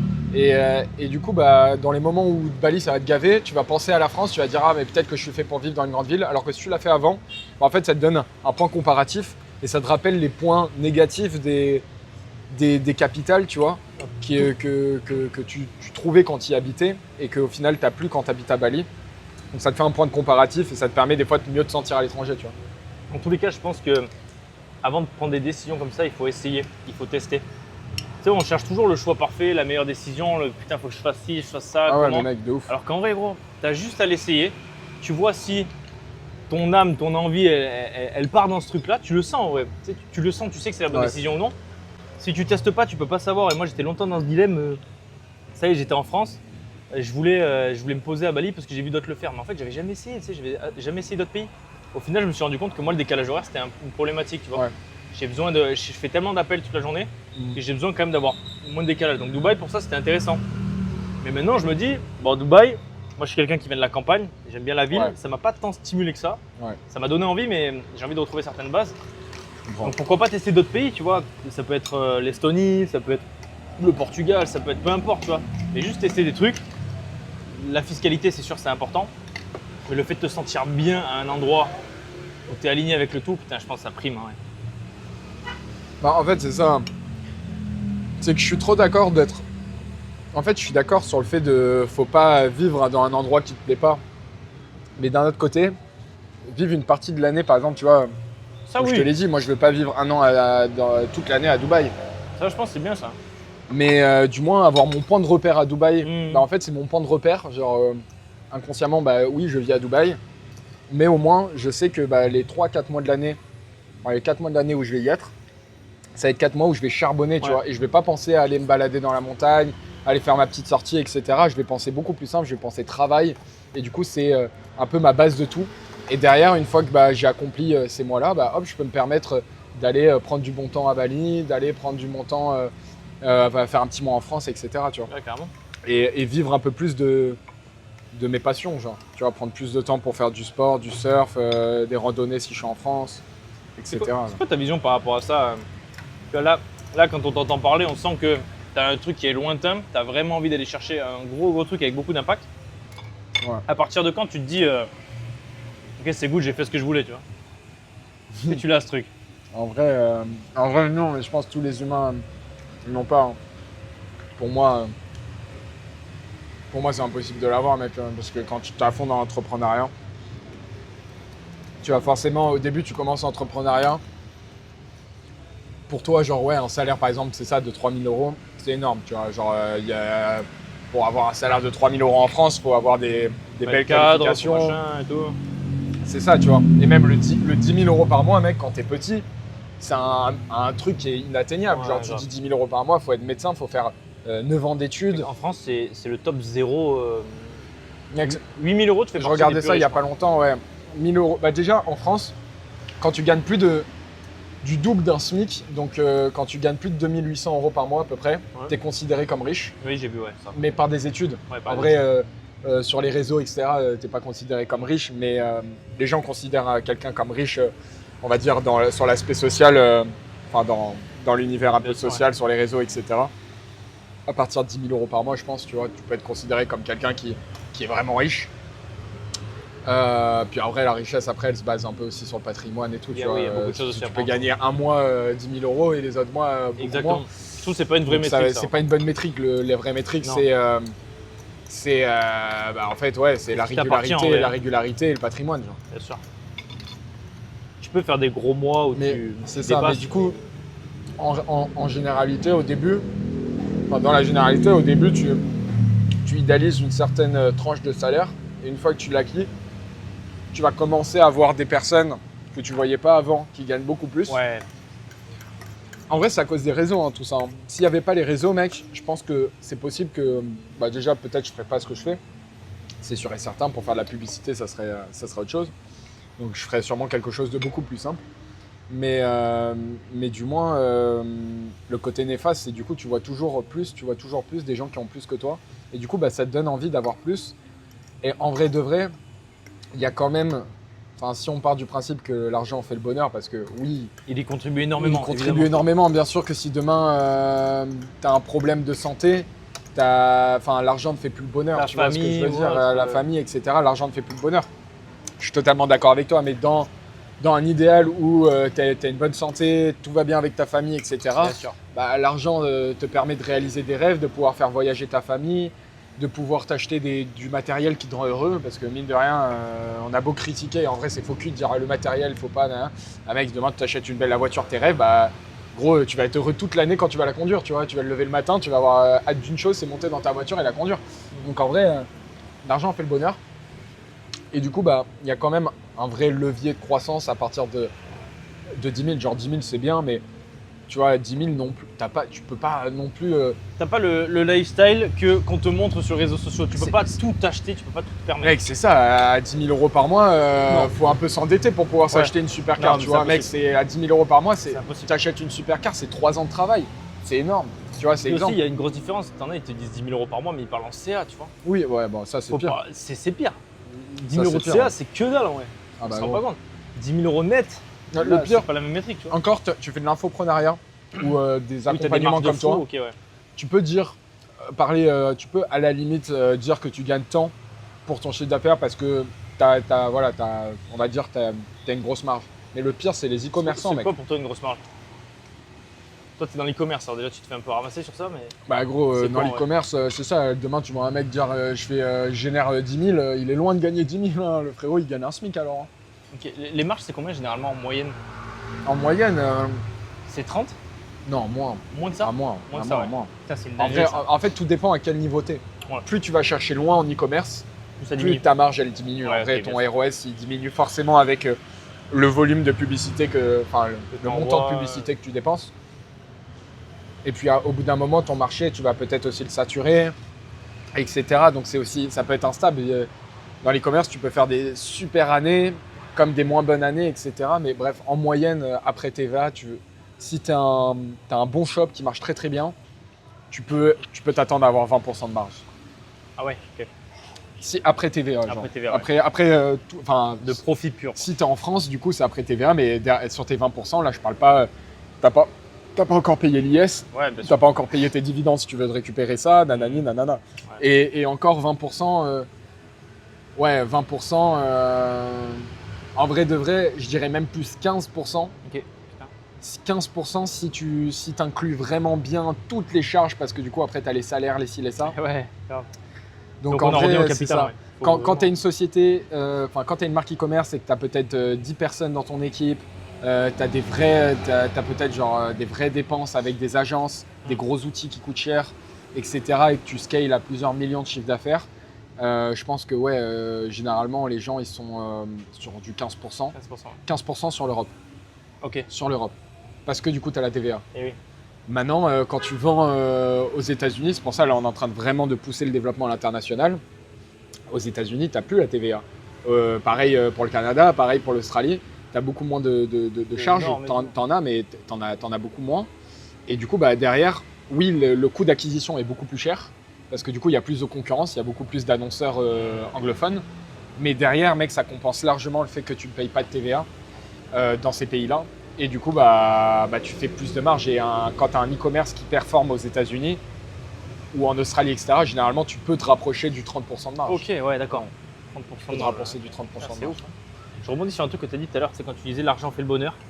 J'ai dîné avec un mec il n'y a pas plus tard que 2 jours, multimillionnaire, tu vois, un gars dans l'ombre que personne ne connaît mais qui a bossé avec vraiment des gros. Et c'est un mec, tu vois, écoute, il a 40 ans, célibataire, tout ça. Et je lui ai posé la question, je lui ai dit, est-ce qu'aujourd'hui tu es réellement heureux, tu vois, avec tout ce que tu as accompli? Il me dit, en fait, je me considère pas comme heureux, tu vois, pas vraiment. Je me paye les plus beaux hôtels, je fais des hôtels 5 étoiles, mais au final je les partage tout seul. Je suis seul, j'ai pas de femme, j'ai pas de gosse, j'ai 40 balais. Je me dis, tu vois, c'est pas du tout ce que je voulais. Et oui, j'ai accompli plein de trucs et je peux avoir la vie que je veux. Par contre, le fait de pas la partager, ça me rend mal. Et là, je me dis, putain, c'est vrai que tu as quand même un certain équilibre à avoir, qu'il soit familial, qu'il soit envers toi-même, qu'il soit financier. Bien sûr. C'est trop important. Tu peux pas tout miser à 100% sur l'argent, je pense. Tu vois. En fait, pour moi, l'argent, bon, bien sûr, si tu n'en as vraiment pas, genre tu gagnes même pas un salaire, oui, ça peut être critique. C'est critique, ouais. Mais c'est pas un point, c'est pas un point, je vais pas dire alimentaire, mais tu sais, on a des. Je ne saurais pas comment expliquer ça, mais tu vois, il y a des choses qui passent bien avant l'argent. Genre, par exemple, manger. Si demain, tu peux pas manger, ton argent, t'en bats les couilles. Tu veux juste manger, tu veux juste ton blanc de poulet, ton riz ou quoi que ce soit, tu vois. C'est ultra important. Dormir, avoir un logement et trouver une femme, en vrai, genre, avoir une vie sociale, avoir des amis. Mec, demain, je préfère largement avoir rencontré ma femme et garder mes amis, et avoir mon cercle d'amis, etc., que de devenir multimilliardaire ou ce que tu veux, tu vois, genre je préfère largement une vie simple avec un SMIC et une vie accomplie sur le côté, le point de vue familial, amical ou ce que tu veux, qu'une vie accomplie sur le point de vue richesse. Mais derrière, mec, c'est ça, t'as pas un équilibre, t'as pas de femme ou t'as moins d'amis, mec, c'est terrible, tu vois. Je te dis, putain, mais qu'est-ce que je laisse derrière moi, tu sais? Gros, t'as bâti un truc de fou, mais tu laisses quoi? Parce qu'il y a, y a pas de prolongement de toi-même, tu vois. Gros. C'est vraiment trop ça. C'est tellement important. Toi, t'as vu une différence depuis que tu bosses avec des amis à toi, tout simplement, des proches à toi? Ouais. T'as vu une diff, je veux dire, dans ton niveau de joie, tu vois? Est-ce que ça t'a changé les choses? Ça te fait kiffer? Ou parfois, ça a des contraintes qui sont différentes? En vrai, c'est trop dur parce que je pense que je te dirais, là, le fait d'avoir un business, etc., ça m'apporte beaucoup plus de stress. Donc, fondamentalement, je me considérais comme moins heureux parce que du coup, j'ai beaucoup plus de… Tu vois, si j'étais employé, par exemple, mec, qu'on fasse une mauvaise journée ou une bonne journée, j'en ai rien à foutre. Moi, j'ai mon salaire à la fin du mois, tu vois. Ouais. Maintenant, moi, du coup, là, avec la marque, etc., il y a des périodes où c'est moins bien. Il y a des périodes où je perds de l'argent parce que du coup, j'ai énormément de charges. Et il y a des périodes où, du coup, ce qu'on vend, c'est pas en adéquation avec la saison. Okay. Et du coup, clairement, je perds de l'argent, tu vois. Et du coup, mentalement, c'est pas facile. Oui, tu sais que tu vas rebondir sur les saisons qui arrivent, mais mentalement, c'est pas facile. Et du coup, c'est des périodes où je suis clairement un peu moins heureux, tu vois. Il y a rien qui me motive réellement. Oui, je bosse, mais tu vois, j'ai l'impression de bosser pour rien un peu, tu vois. Ouais, carrément. Et du coup, bah, je te dirais ça, mais au final, j'oublie comment je serais réellement si j'étais employé, par exemple. Enfin, employé, mais en vrai, demain, tu es employé dans une boîte qui est insane, tu te fais kiffer, tu as plein d'objectifs, etc. Bah, ça peut être super cool. Ouais. Enfin, ça peut être génial, tu vois. Genre, franchement, je pourrais, franchement, en toute honnêteté, je pourrais ne pas être à mon compte et être employé dans un projet qui me tient à cœur, dans lequel je pourrais me retrouver financièrement et évoluer. Genre, je suis pas là à me dire, ok, il faut absolument que ça soit moi qui ai créé le truc. Ouais. Franchement, demain, tu peux être employé dans un projet insane qui te permettra d'évoluer de ouf. Mais du moins, employé, par exemple, dans vraiment un truc où tu as zéro responsabilité, tu es vendeur ou serveur ou ce que tu veux, bah ouais, au final, t'as pas de stress, mais derrière, tu fais un truc qui te rend pas forcément heureux. Tu vas travailler, tu sens tes heures de travail, alors que là, quand tu fais un truc qui te passionne, bah, tu acceptes les difficultés de l'entrepreneuriat, mais qui peuvent te rendre malheureux. Mais d'un autre côté, tu travailles aucun jour de ta vie parce que du coup, tu kiffes ce que tu fais, tu vois. Donc en vrai, ça se complète. Ouais, ça se complète de ouf. Ça se complète. Mais où tu préfères encaisser le stress en fait? Est-ce que c'est dans une vie qui est très stressante de par les responsabilités, mais après, ton quotidien, tu peux le créer, le bâtir et tu peux avoir accès à des choses que pas tout le monde ne peut avoir? Ouais. Ou alors, à l'inverse, tu n'as pas de pression, mais tu subis tes journées. Quand tu vas au taf, vraiment, tu y vas à reculons et tu es uniquement libre quand tu en sors et à la limite, tu te distrais rapidement. Tu vois ce que je veux dire? Ouais, bah, je pense que ça, c'est… ça. En vrai, ça te remet dans le chemin quand tu vois ces gens. Tu vois, il suffit de se confronter à eux et voir aussi comment eux se sentent. Si eux ne sont pas satisfaits non plus, je dis bah ok, qui a la pire situation au final, tu vois? Moi, je me vois plus. Mais de toute façon, mec, moi, je me posais une réelle question et ça, tu vois, c'est une discussion ultra importante. Enfin, franchement, elle m'a pas mal apporté. Je discutais un jour avec un ami. Et au final, la réflexion, je me la suis fait moi-même parce que mon pote n'a pas forcément interagi avec ça, tu vois. Et d'ailleurs, curieux de savoir ce que tu en penses. C'est, tu vois, justement, j'étais à Bordeaux et j'avais commencé à justement atteindre des objectifs que je m'étais fixés, que je pensais que ça allait prendre du temps et je les avais atteints plus rapidement, tu vois, en question de chiffre d'affaires, etc. Et en fait, je me rendais compte que je m'étais dit que justement, quand on aurait atteint ce chiffre d'affaires, je serais trop heureux, tu vois. Je m'étais dit, putain, mais mec, je serais trop heureux. Ouah, mais je me sens, genre, je fêterais ça, je ferais la fête avec mes potes, et le lendemain, bref, j'enchaînerai mes journées, mais en mode, ça sera trop un palier qu'on aura accompli et maintenant, ce sera que du bonus, tu vois. Et en fait, je l'ai accompli, je me suis dit, bah ouais, ok, bon, ok, ça m'apporte pas. Enfin bref, c'est pas du tout ce que je pensais. Et je l'ai accepté et après, j'en suis fixé un autre, je l'ai atteint et ça m'a refait la même sensation et je me suis vraiment rendu compte qu'au final, avec du recul, les gens qui disent d'une manière un peu générale, l'argent ne rend pas heureux, parce qu'en fait, c'est vrai que l'argent te rend heureux, mais en vrai, il te rend heureux de façon éphémère, genre. Ouais, enfin, c'est court terme, c'est grave court terme. Tu vois, tu vas t'acheter une belle bagnole, ça va te faire kiffer, mais c'est vrai que genre dans un an, mec, ta bagnole, tu t'en voudras peut-être une autre, tu vois ce que je veux dire. Bien sûr. Et c'est la même chose pour une villa, c'est la même chose pour tout. Genre, mec, c'est tout con, mais Bali, genre au tout début, rien qu'un petit logement avec une piscine, ça me rendrait trop heureux. Mec, on a commencé à vivre en coloc avec mes potes, on a commencé à se prendre des villas de fou. Au début, on était comme des malades, on avait l'impression de vivre dans un château.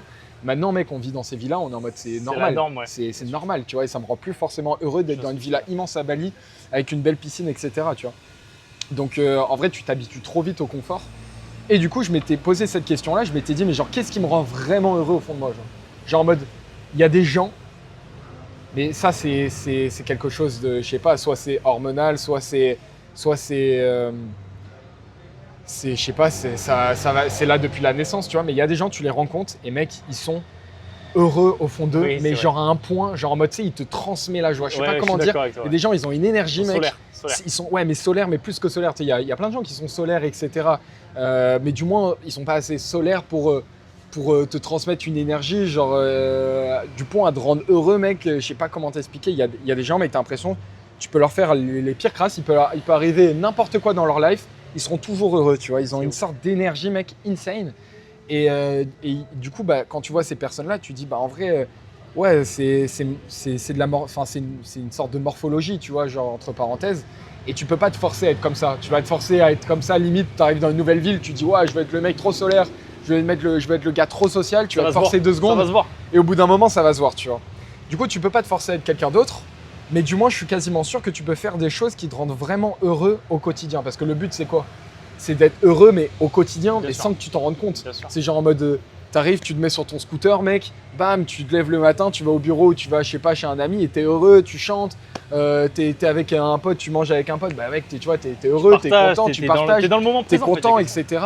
Et genre, t'es sans arrêt content, en fait, dans des moments où tu fonctionnes d'une manière un peu robotique. Tu sais, dans notre journée, mec, je sais pas, on doit vivre genre 5 heures de manière totalement robotique, tu vois, genre sans forcément réfléchir, etc. Tu vois. Et du coup, bah, même quand t'es dans cette partie-là, comment être aussi heureux de cette manière enfin, quand tu fonctionnes un peu de façon spontanée, etc. Genre, comment être heureux aussi à ce moment-là, alors que ton conscient, il fonctionne même pas, tu vois. Bien sûr. Et du coup, bah, je me suis grave posé ce genre de questions et je me suis rendu compte qu'au final, avec du recul, la seule chose qui me rendait vraiment heureux au quotidien et que des fois j'oublie de faire, hein, mais c'est de faire des bonnes actions. Genre. Pourtant, mec, je suis pas croyant. Genre, je suis pas quelqu'un de croyant. J'étais dans une école catholique avant, etc. Parce que mes parents m'avaient mis dedans. Et après, j'ai évolué et je me suis rendu compte que je préférais me faire mon propre avis. Et pour moi, j'ai pas forcément une croyance au niveau des dieux, peut-être au niveau des énergies ou quoi que ce soit. Why not, tu vois, il y a quelque chose. Mais bon, voilà, j'ai pas forcément de croyance en particulier. Et c'est vrai qu'on a beaucoup associé le fait de faire des bonnes actions à la religion. Parce que du coup, tu gagnes soit... bah voilà, tu vas soit au paradis, soit... bon bref, je m'y connais pas forcément dans toutes les religions. Alors qu'au final, faire des bonnes actions, tu le fais avant tout pour toi-même, tu vois. Et en fait, c'est tous les jours, en faisant des petites actions, des petits trucs tout cons, bah en fait, c'est ça qui te rend forcément heureux, tu vois. Et les gens qui sont vraiment à fond dans une relation, des fois, une religion, pardon, ils vont attendre une certaine période, par exemple, comme le carême ou le ramadan, etc., pour faire plein de bonnes actions. Alors qu'au final, c'est con d'attendre une période pour faire des bonnes actions. Alors, tu peux forcément inclure ça un peu dans ton quotidien et te dire, bah, tous les jours, j'essaye de faire une petite action, de me donner des petits défis, par exemple. Ça peut être payer le resto à un ami, ça peut être, tu vois, tu vas t'acheter une boisson à un supermarché, t'as soif, bah, t'en prends une pour ton pote. Alors que tu lui as pas demandé, tu vois, tu lui as pas dit, ouais mec, tu veux une boisson. Genre juste, tu lui prends et du coup, tu lui fais une petite surprise, tu vois. Tiens, bah gros, je t'ai pris une boisson, tu vois. Mais des trucs, mec, ça coûte que dalle. Des fois, c'est même pas de l'argent, tu vois. Ça peut être juste ton pote, il te raconte une histoire. Au lieu de l'écouter à moitié ou d'être dans ta tête, ouais, d'être dans ta tête et te dire, ou même, genre, tu vois, il va te raconter un truc, par exemple, un exploit, c'est un truc tout con, mais genre, par exemple, imaginons tu partages une passion commune avec un pote, par exemple, la course.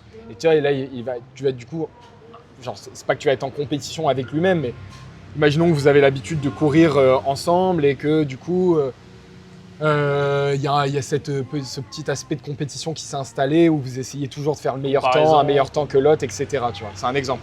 Bah, du coup, un jour, imaginons qu'il va faire un gros trail, il va faire un temps de malade, il va te le raconter. Sauf que toi, du coup, de la manière où il te le raconte, inconsciemment, tu vas dire, ouais, il me le raconte, il se sent peut-être meilleur que moi, tu vois. Tu vois, je sais pas si tu veux, c'est un peu humain ce que je te dis, ça va au-delà, c'est un peu psychologique, genre. Mais du coup, des fois, tu vas avoir tendance à ne pas partager vraiment la joie avec ton ami, parce que tu dis, si je partage trop sa voix, je vais le réconforter sur le fait qu'il est meilleur que moi. Tu vois ce que je veux dire? Je sais pas si tu captes ce que je veux dire. C'est quoi, je le vois pas de cette manière-là, mais par contre, il y a un truc qui est ultra vrai. Moi, je suis comme toi, j'ai pas forcément de religion, même j'en suis certain. Par contre, je crois qu'il y a une énergie, il y a un truc au-dessus de nous, tu vois. Quelque chose vraiment qui nous drive. Et je me suis rendu compte, en échangeant et même en le vivant moi-même, que les moments où j'avais le plus de bonheur, le plus de plaisir, c'est quand j'étais pleinement ancré dans le moment présent, mais le vrai moment. Mais voilà, c'est ça. Genre, tu vas prendre un café avec un ami qui n'est pas prévu. Vous vous posez tous les deux sur une table comme on fait là, on boit un café, on discute réellement tous les deux. Ah ouais. Ben en fait, t'as pas cette sensation de stress, t'es pas dans ta tête à réfléchir à putain, j'ai oublié de faire la compta, j'ai oublié de payer lui, j'ai oublié de faire ci, faire ça. Alors que quand ça t'arrive, tu le vois bien, tu as certaines discussions où tu discutes avec la personne, mais pendant 10 secondes, tu étais ailleurs, tu as pensé, du coup, tu reviens, tu sais plus ce qu'elle a dit. Là, t'es pas bien, la personne le ressent et il n'y a pas un échange d'énergie qui est cool. La seule vérité, gros, c'est le moment présent. Et tu vois, tu le disais le matin quand tu es sur ton scoot, tu siffles, etc., tu es content, tu as le soleil, tu as les oiseaux. Tu es en plein dedans parce que tu ressens toutes les émotions, les sensations. Et là, tu te sens rempli. Alors que tu pourrais faire le même trajet en étant dans ta tête les mêmes oiseaux, tout pareil, tu le vivrais pas de la même manière, tu serais mal. En vrai, je suis totalement d'accord avec toi, mais pour moi, ce moment présent, il faut l'alimenter. Tu vois, genre, il a besoin d'être nourri. Et du coup, si c'est un truc tout con, mais si tu agites toujours, tu profites du moment. En fait, c'est facile de dire je profite du moment présent, je suis à fond dedans, etc.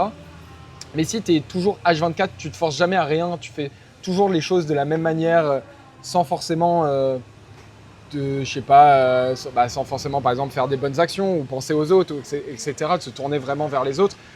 Tu profites du moment présent, mais sans te forcer, tu vois.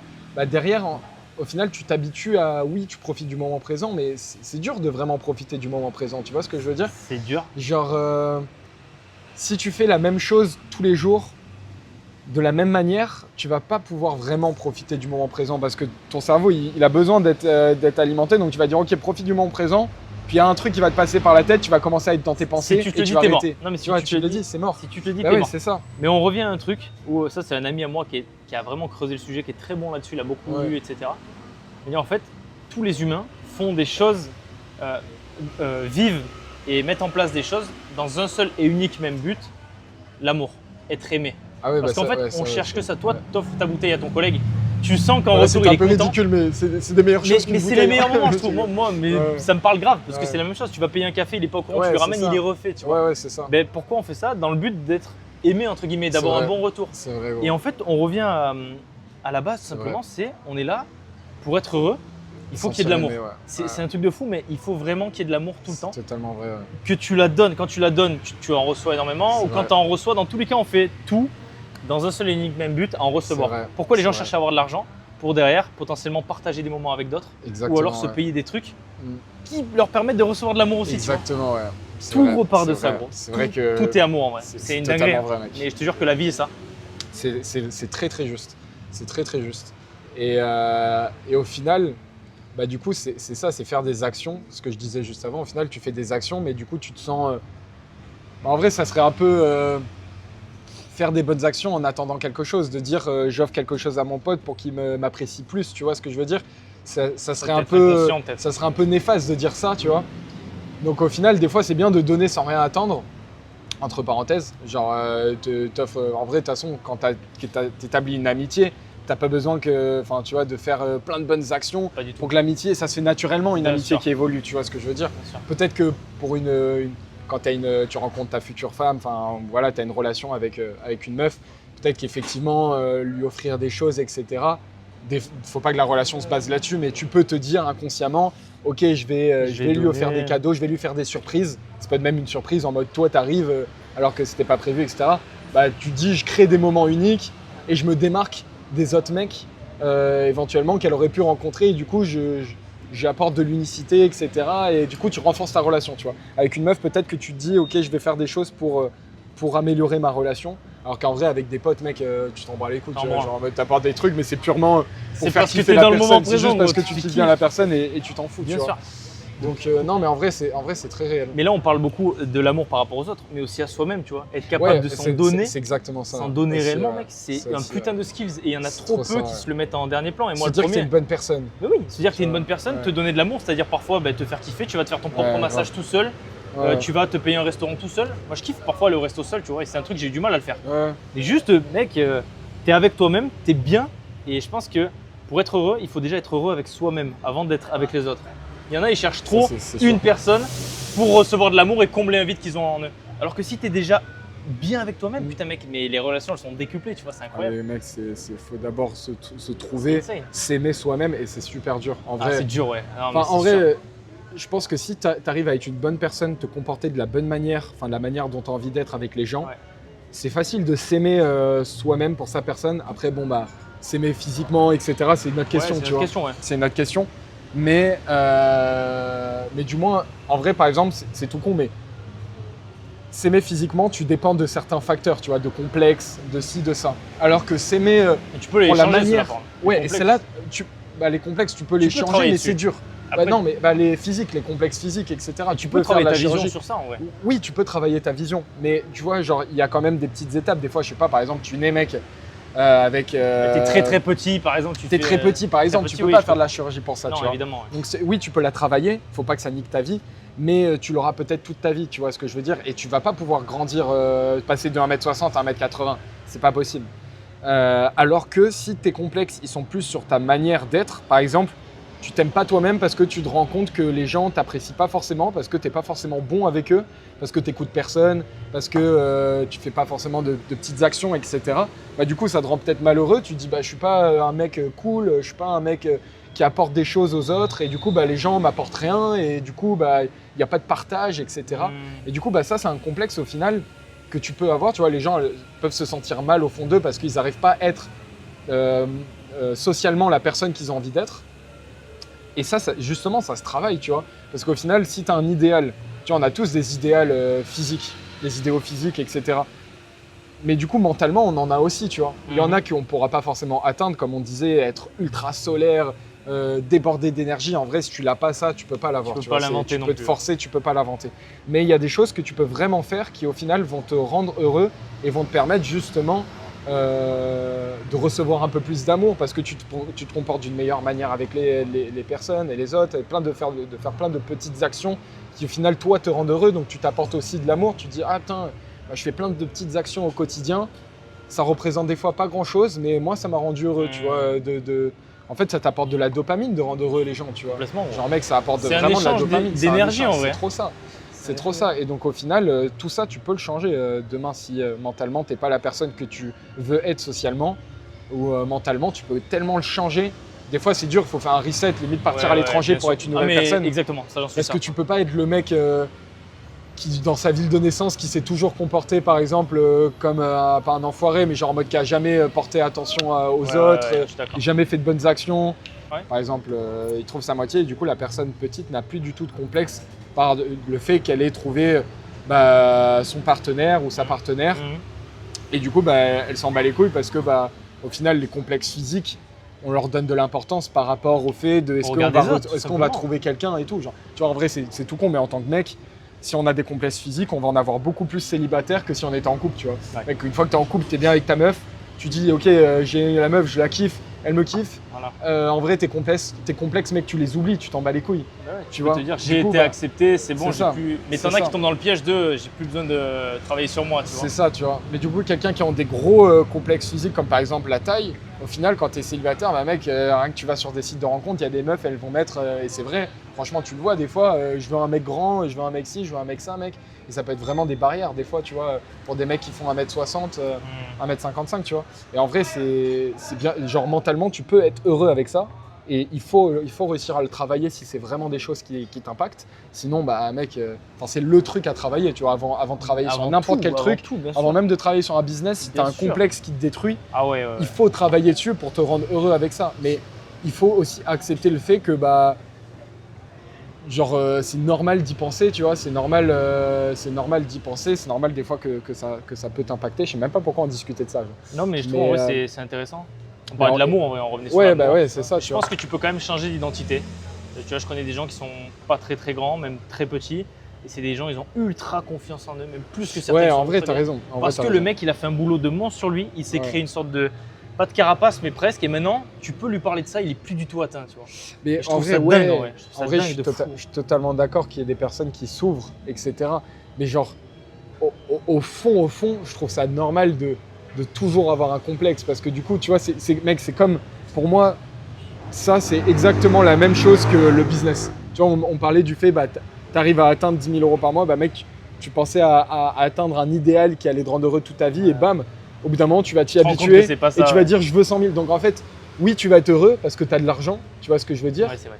Mais derrière, tu vas toujours vouloir plus. Et en vrai, c'est normal, quelqu'un qui a un complexe, même s'il travaille dessus et il l'oublie, il en fait une force, c'est génial, mais tu vas forcément y penser, genre c'est obligatoire, genre entre parenthèses, tu vois, à moins que tu aies plein de facteurs, tous les peurs que ce complexe pouvait t'apporter, si tu les casses, en vrai tu t'en fous, le complexe du coup au final tu t'en bats les couilles. Ouais. Tu vois, tu as une femme, tu as plein d'amis, etc.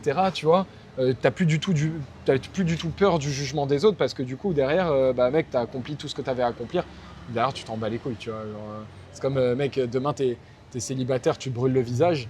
Tu dis putain, ça doit être dur. C'est horrible, par exemple, tu vois, c'est un exemple. C'est pas facile, tu dis merde, ma future femme, elle va toujours me connaître de cette manière, tu vois. Alors que demain, t'as une relation depuis 5 ans, tu te brûles le visage, ça va moins t'impacter parce que tu dis, surtout si ta femme, elle reste avec toi, tu vois. Et ça va moins t'impacter parce que tu dis, genre, ok, j'ai un problème physique, mais du moins, j'ai la personne que j'aime, tu vois, avec moi. Et du coup, si elle continue à m'aimer, du coup, au final, derrière, tu te dis, c'est pas grave, tu vois. Du coup, tu vis que à travers l'amour qu'elle te donne, mais toi-même, si toi-même, t'es pas rempli mais oui. avec ce nouveau visage, en fait, naturellement dans la relation, ça va se sentir, je pense. Mais mec, mais oui, mais bien sûr, mais mais c'est normal, tu vois, faut qu'on, genre, on veut se plaire à soi-même et c'est logique. Mais au final, mec, tu vois, on revenait à un truc tout con. Tout à l'heure, tu me parlais du gars que tu as rencontré, qui a 40 ans, qui est multimillionnaire et qui n'est pas heureux. Grave. Au final, il n'est pas heureux. Je sais pas s'il se plaît physiquement ou quoi que ce soit, j'en sais rien. Mais ce qu'il t'a évoqué en premier, il t'a pas évoqué le fait qu'il se plaisait pas lui-même. Il t'a évoqué le fait qu'il avait personne avec lui. Et au final, mec, en toute sincérité, quand je te disais je préfère gagner un SMIC toute ma vie et avoir une femme, je préfère aussi, mec, être beaucoup, me plaire beaucoup moins que je me plais par exemple aujourd'hui, tu vois. Genre, je préfère avoir beaucoup plus de défauts, mais avoir une femme qui me plaît, que être plus parfait que je me sens aujourd'hui, par exemple, résoudre tous les défauts que je me trouve, mais ne pas avoir de femme, tu vois. Genre, le jour où cette femme est plus là, t'es mal. Ah bah oui, mais là on part sur un truc qui est estimatif. Enfin, tu vois, tu peux pas me dire ouais, mais à tout moment ta femme elle part, etc. Alors ce que tu veux dire, mais du coup t'es jamais bien seul en fait, tu vois. Je pense que quand même, putain, le but de la vie, ça reste d'être accompli et derrière tu peux beaucoup plus le transmettre. Imagine, t'as des traumas, t'as des gros complexes et ensuite t'as des enfants. Tu peux pas leur faire comprendre que c'est important de bosser sur ça pour se sentir mieux, etc. Vu que toi-même t'en as, t'as des insécurités, donc tu vas leur les transmettre en fait, tu vois. Ce que je veux dire, naturellement. Ouais, mais du coup, celles-là, il faut que tu les travailles, tu vois. En vrai. Ah oui, carrément, c'est à fond. Je pense qu'on va. Oh, il reste plus trop de batterie, c'est ultra intéressant. Je pense qu'on va conclure rapidement. Vas-y. Généralement, j'ai une question que je pose. C'est même pas une discussion, là, elle partait dans tous les sens, mais c'est trop dans tous les intéressant. sens, C'était le but, hein. C'est exactement en vrai, c'est ça, parce que quand on discute de choses comme ça, en vrai de vrai, des fois, tu dis des choses de façon spontanée, mais c'est pas forcément ce que tu pourrais penser avec de la vraie réflexion, tu vois. Donc en vrai, même justement en réécoutant cette vidéo, peut-être que je réécouterai la vidéo et je me dirais, mais putain, en vrai, bah non, genre là, ce que j'ai dit, peut-être qu'au final, il y a une autre manière de voir les choses. En vrai, c'est trop dur de parler d'une manière, de sujets inconnus en fait, parce que tu vois, c'est pas des sujets que tu abordes tous les jours. Tu parles de business, tu vas dire tous les jours la même chose. Et quand tu parles de sujets un peu plus qui touchent un peu plus la psychologie, etc., la vie au général, du coup, c'est des sujets inconnus. Donc, c'est dur de donner un avis sincère sur un sujet un peu inconnu, Et puis surtout, dans tous les cas, ta pensée évolue avec le temps. Donc, il y a des trucs que tu pensais avant qui changent. Généralement, j'aime bien finir par quel est ton plus gros apprentissage que tu as eu sur ces 4 années d'entrepreneuriat? Tu vois, quel serait le conseil que tu donnerais à quelqu'un qui hésiterait à se lancer ou qui a des peurs? Tu vois, ce serait quoi le truc que tu pourrais partager qui fait ta différence à toi en fait? Et c'est drôle parce qu'en vrai de vrai, cette question, tu la vois partout, tu sais, un peu sur les réseaux, les mecs qui posent ce genre de questions, ça serait quoi, toi, le truc que tu as vraiment retenu, etc. Et en vrai de vrai, mec, on s'est tous posé la question, genre en mode, ouais, si on me pose la question, qu'est-ce que je vais répondre, tu vois. Et la dernière fois, je me posais la question, parce qu'en vrai, tu peux répondre 3 milliards de choses. Ah bah bien sûr. Et en vrai, la dernière fois, mec, je réfléchissais à un truc, et tu vois, je te l'ai dit au tout début de la vidéo, je sais pas si on filmait, je t'avais dit, ouais, tu préfères, je crois qu'on filmait déjà, je disais, tu préfères le moment où tu arrives au sommet ou le chemin, tu vois, quand tu gravis une montagne, tu préfères être le moment où tu arrives au sommet de la montagne ou le chemin que tu as parcouru pour arriver au sommet, tu vois. Et au final, il n'y a pas longtemps, je ne sais plus pourquoi, soit je l'avais lu quelque part, soit je l'avais vu, et genre, ça m'a vraiment trotté en tête. Et je me suis rendu compte que dans n'importe quelle expérience entrepreneuriale, au final, le vrai kiff, et ce que je me suis rendu compte ces dernières années, le vrai kiff, c'est le chemin que tu crées pour parcourir jusqu'à l'objectif que tu as envie de te donner, tu vois.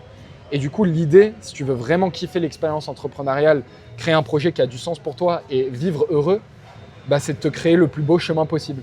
Et pour te créer le plus beau chemin possible, on a beau voir sur les réseaux le côté entrepreneur seul, je me lock-in dans une chambre, solo, etc.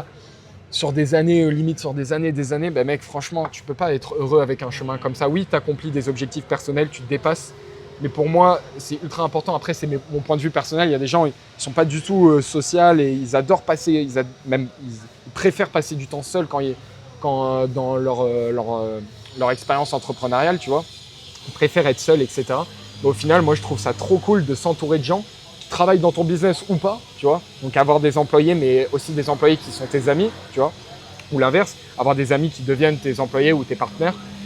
Et du coup, s'entourer de personnes qui soit sont dans ton business, soit ne sont pas dans ton business, mais du moins tu partages une aventure, tu t'élèves avec eux Et du coup, bah, en fait, tu crées des anecdotes, tu crées des chemins, tu crées des choses, des ci, des ça. Et ton parcours, il n'est pas plat, tu vois. Il n'est pas de je suis derrière un ordi devant un mur, mec, tous les jours de ma vie, comme ça, bam, bam, bam, bam, bam. Enfin, en vrai, le chemin entrepreneurial, c'est pas ça. Sachant que justement, travailler derrière un écran, bah, c'est pas facile tous les jours, tu vois. Quand tu travailles sur un business physique, tu fais toujours des fois un peu la même chose. Bam, tu fais de l'immobilier, tu vas visiter des biens, bam, bam, bam, bam, bam. Derrière un écran, des fois, c'est un peu plus dur. Et du coup, d'où est l'intérêt de voyager, rencontrer des gens, découvrir des nouveaux endroits, travailler avec des personnes avec qui tu t'entends bien, qui vont devenir tes amis, trouver des associés avec qui tu kiffes faire du business, etc. Tu vois. Et en final, c'est ça que tu retiendras à la fin de ta vie, tu vois. À la fin de ta vie, mec, avant de mourir, tu te souviendras de tous ces souvenirs et pas du million d'euros ou 10 millions ou 100 millions d'euros que tu as sur ton compte en banque, tu vois. Au final, tu te souviendras pas forcément de ça, tu vois. Partage, tu penseras pas, ouais. Partage, moment présent et process. Trop ça, mec. C'est trop ça, gros. Franchement, gros, c'était un plaisir, ça m'a grave fait plaisir. Je suis sûr que C'était un bon moment de fin. Mec, une bonne phrase de fin. Une vraie phrase de fin. Et je te garantis que peut-être que ça fera pas énormément de vues, mais sur le moment, tu auras plein de gens qui vont s'identifier à certains passages qu'on a eu, tu vois. Ouais, et qui peuvent utiliser les expériences qu'on a vécues pour. Tu vois, j'aurais aimé qu'on parte aussi sur les principaux échecs que potentiellement tu as vécu, qui t'ont appris. Mais peut-être en vrai, on peut faire une vidéo de 6 heures si t'as envie, tu vois. Là, on peut parler 6 heures d'affilée, mec, on se commande un café, on y va, mais… C'est juste interminable. C'est pas grave, ça fera un prochain épisode. Mais voilà, pourquoi pas. Voilà, j'espère que ça vous a plu, les gars. Nous, on va reprendre le taf, du coup, là. Il faut y retourner. Ça retourne au taf. Ça va retourner. Moi, j'ai des appels qui enchaînent, là.